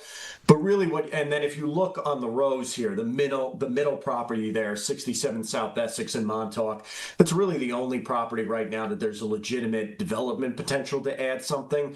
In theory, they could do 7 units on that property, and the traffic generated would really actually probably be less than some of the commercial uses that are otherwise permitted on that property. So one other thing I wanted to mention, this isn't really for the planning board, it's more for the town board, but we would hope to see the AHO expanded in the future if this use is adopted, and expanded onto smaller properties, meaning ones less than 3 acres.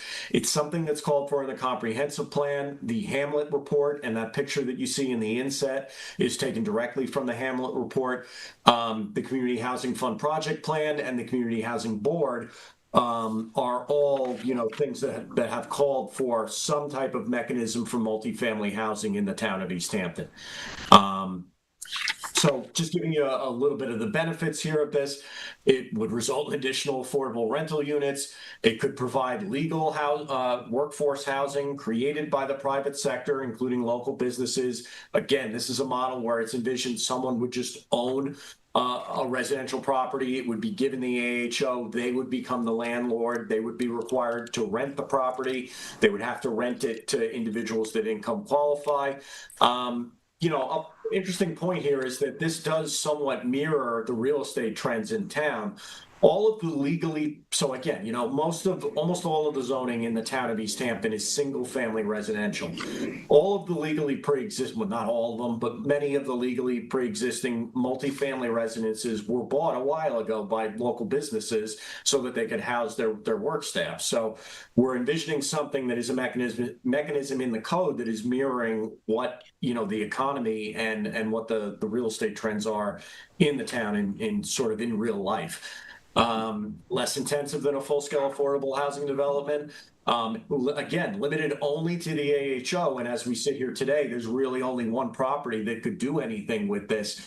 Our hope would be that the AHO would be expanded, and that this use would be a viable option on those properties. So I'll give you the slide here, which is next steps. This, again, was a PowerPoint that was prepared for the town board. We're essentially at that third bullet point, which is referring it to the planning board for comments. I understand that you might need more information on this. I did prepare a memorandum for the planning board that asks you those questions, sort of, what are your comments to the town board? Do you need additional information? 2 things that I also wanted to touch upon with this. This is very much featured in the memo that I sent to you, but it wasn't in that PowerPoint presentation, is the town code actually does right now have a use that is essentially this use, but with almost no dimensional restrictions, no affordability requirement, and it is not certainly restricted to the AHO. It's basically permitted in every single zoning district, including residential zoning districts. It's known as, this is brevity is not on the side of this use. It's called change of existing single-family residence to 2-family or other multiple residence. So again, it's a use that I think most people don't know exists in the code. Otherwise, you'd be getting applications for them. But basically, almost any residential property, it's permitted through a special permit in almost every single zoning district, could come to the planning board, and if they get a special permit, could build a 2-unit, 3-unit, or 4-unit multiple residence on properties of 20,000 square feet, 30,000 square feet, and 40,000 square feet, respectively. So 20,000 for 2 units, 30 for 3. And it has no affordability requirements, and basically no dimensional requirements. So I view the affordable multiple residence as something that is very much commensurate with the use that exists in the code, but with needed guidelines and restrictions, and which will provide affordable housing in the town. So I wanted to let you know that, because regardless of whether or not this use is adopted and replaces that old use, I'll call it, or if that old use is revised or removed from the code, that is hanging out there as sort of an alternative option to people as we sit here today. The other thing I just wanted to touch upon, because it came up, was sort of brought to my attention by the town attorney's office after I had written that memo, is just that worked into the provisions here is a residency requirement. It largely mirrors what the community housing fund residency requirement is, which is a family that currently lives in the town of East Hampton, has within the last 5 years, or someone who currently works within the town of East Hampton. That might be difficult to enforce. I think that's something that's going to have to be talked about by the town board the next time this comes in front of them, because this will be sort of a new wrinkle for them too. But you should probably discuss that aspect of this as well for specific comments to the town board, whether or not you feel that there must be a residency requirement. My thought on it is that as long as someone income qualifies and is someone in need who needs a unit, and as long as they're not being charged over the rent that's deemed an affordable rent, that there the need for, there isn't 100% of a need for a residency requirement. But so basically that's my summary. This is the idea of creating a new use in the town code that will allow us to utilize smaller properties that are in the affordable housing overlay district, and add some requirements of affordability and dimensional regulations to them that prevent them from being onerous on surrounding properties. So with that, I leave it to the planning board, and again, really, this is in front of you to consider what's been presented to you, and offer comments to the town board about it. Thanks very much, Eric. So if I understand this correctly, this basically applies to one parcel in town at the moment, right? There's only, the core idea of this is really only applicable to one parcel that's AHO designated at the moment. Did I get that right? Yeah, I mean, technically, I guess if you wanted to phrase it, it would be, since it's permitted in the AHO, it would be allowed on any of the, I think really at the end of the day, it's about 30 properties or excuse me, 25, I think, that have the AHO designation. But obviously a lot that's 3 acres or more is going to do an affordable housing development where you can get 12 units per acre. They're not going to do a use that's only 4 units per acre. So it's really only those 5 that are less than 3 acres right now, because they can't build an affordable housing development. And then of those 5, there's really only one that realistically you would look at and say is even a candidate for this. And keep in mind that property too actually already has existing improvements on it, so they wouldn't be able to get the full yield because there's already a generated sanitary flow. Really what I want is for this use to be adopted and the AHO to be expanded, again, as directed by comprehensive. Without that, I mean, it's nice, it's great, but without expanding the AHO, there's really nothing to it. But you have to, but explain to me again the last bit. Maybe I was blanking out here, but did you say that anyone with 20, 30, or 40,000 square foot lots who has a single family residence currently can create a multifamily? Yes. Multiple residence, rather? That's in the code. That is in the code. Yeah, if you look at the use table, changing a single family residence to a multiple residence is allowed by special permit in B residence, A residence, A2 residence, A3 residence. I think it's actually every zoning district except for waterfront and one other commercial one. I believe that was meant to be struck from the code in 2007. When we revised it to have the provisions for accessory dwelling units, ADUs, I couldn't find anything to that effect. There's nothing on the record as far as in the town board resolution findings of facts that code change didn't include striking this section of the code. So it's in there as we sit here today. Is there a special permit that you would need to abide by if you wanted to take advantage of that code section? Well, it doesn't matter because both of them, but either the existing code section or this one that I'm proposing. No, the existing code section. Yeah, they would need a special permit and they would need to come to you guys, to the planning board.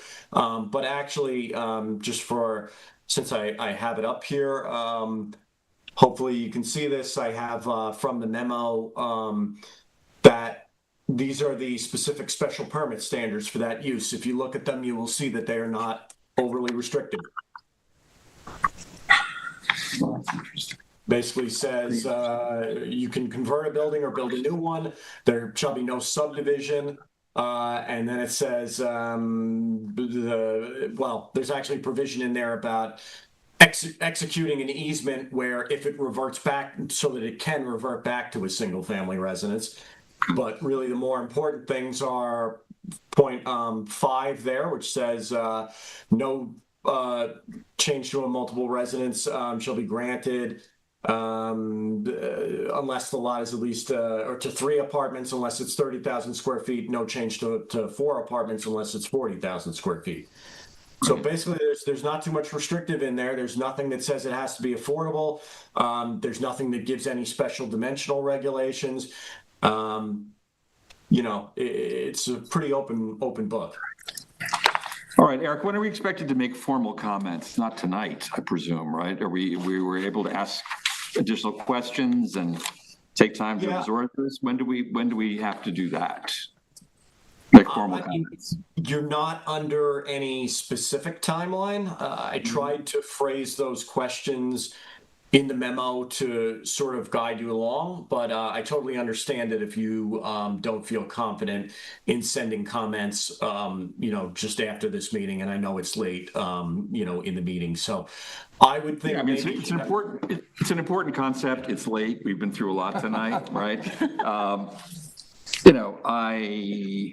I don't feel comfortable particularly making formal comments in the town board. Well, that's what matters, what you think. Yeah, well, well, yeah, it's true. No, yeah, I agree. I agree. Yeah, I think we need a little bit of time to think about this. Should we go through the consensus questions, though? I mean, I think maybe they're broad enough. Does the board find the draft code provisions acceptable, or are there any other specific provisions need to be added, amended, or removed? So that is definitely something we need to give some thought to. Yeah. Do we need additional information regarding this proposed new use before sending formal comments? I think we might. We need to sort of formulate what that is. Agreed. Yeah. Does the planning board support the creation of this new use, and what specific comments would the planning board like to send?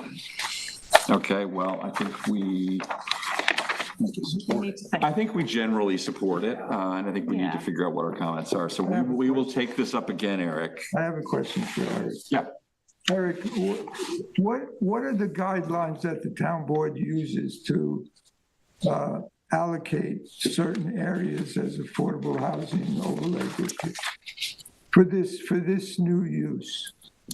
So it is detailed actually in the comprehensive plan. There's not a ton of them, but I know there aren't a ton of them existing, but when they want to create new ones. Yeah.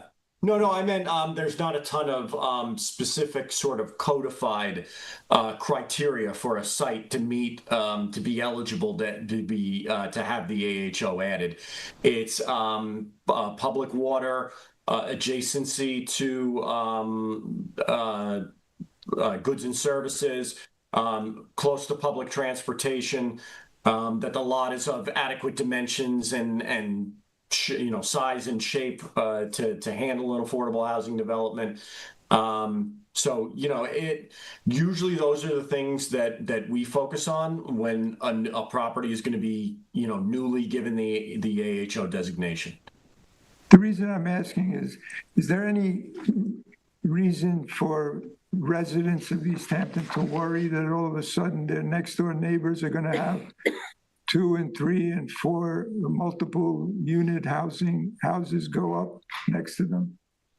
I would say that technically right now under the code, they can.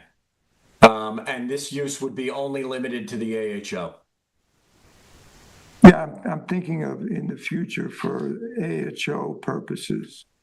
Yeah, I mean, that's the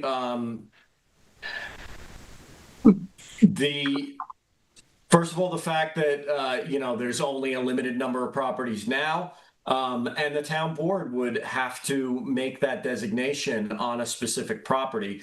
I certainly don't think there's any going to be any effort to do this, an expansive town-wide increase in AHO properties. And anytime the town board does give that designation to a new property, it has to be noticed. There has to be a public hearing. There has to be an environmental assessment of the impacts of adding that AHO. Those neighbors would be notified directly, as well as a notice requirement for, a general notice requirement for a public hearing. So, first, the board was even saying, that sort of step 1 is creating the use. Step 2 is expanding the AHOs. There would need to be a public hearing and environmental review, and will be, by the town board for adding this use. There would need to be one for every property and every time that the AHO is expanded, and all of that would be done through a public process. So, it's not as if you created this use and then tomorrow your neighbor can do it. Your neighbor has to be rezoned. They have to meet the criteria. They have to come in front of this board and obtain a special permit. There's plenty of safeguards there. Or let's handle it this way, if you all agree. Let's take the time to really, go through your memo carefully, individually, and maybe what we can do is formulate questions if we have them to have you address, next time. And Jody, can you aggregate people's questions on this subject, and then we can pass them on to Eric? Jen, what do you think of that? I think that's a good idea. Okay. I think that All right, makes sense. Thanks, Eric, so much. Interesting, very interesting. Yeah. All right, just 2 quick other things. Bruce, do you want to read in Scoville Hall? Absolutely. In the manner of the application of Scoville Hall Terrace and Generator Well, site plan, Suffolk County Tax Map number 300-171-5-2. This is a site plan approval. I have read the findings and determination and move for its approval. Second. All in favor? Aye. Aye, that looks like it's unanimous to me. Worried now, guys. All right, great, thank you. And the minutes, how about the minutes? I looked at them, guys, they look good to me. There was one change, that number 1, halfway down in the paragraph, consider removing space. I think you meant spaces 9 and 14. Right. That's all I saw. Yeah. All right. Okay, do you want to go for adoption as amended? I recommend, or I move for the adoption of the minutes as amended. Second. All in favor? Aye. All right. One more resolution. One more motion. You're going to make the motion? I'm going to make it Okay. to adjourn. All right. All in favor?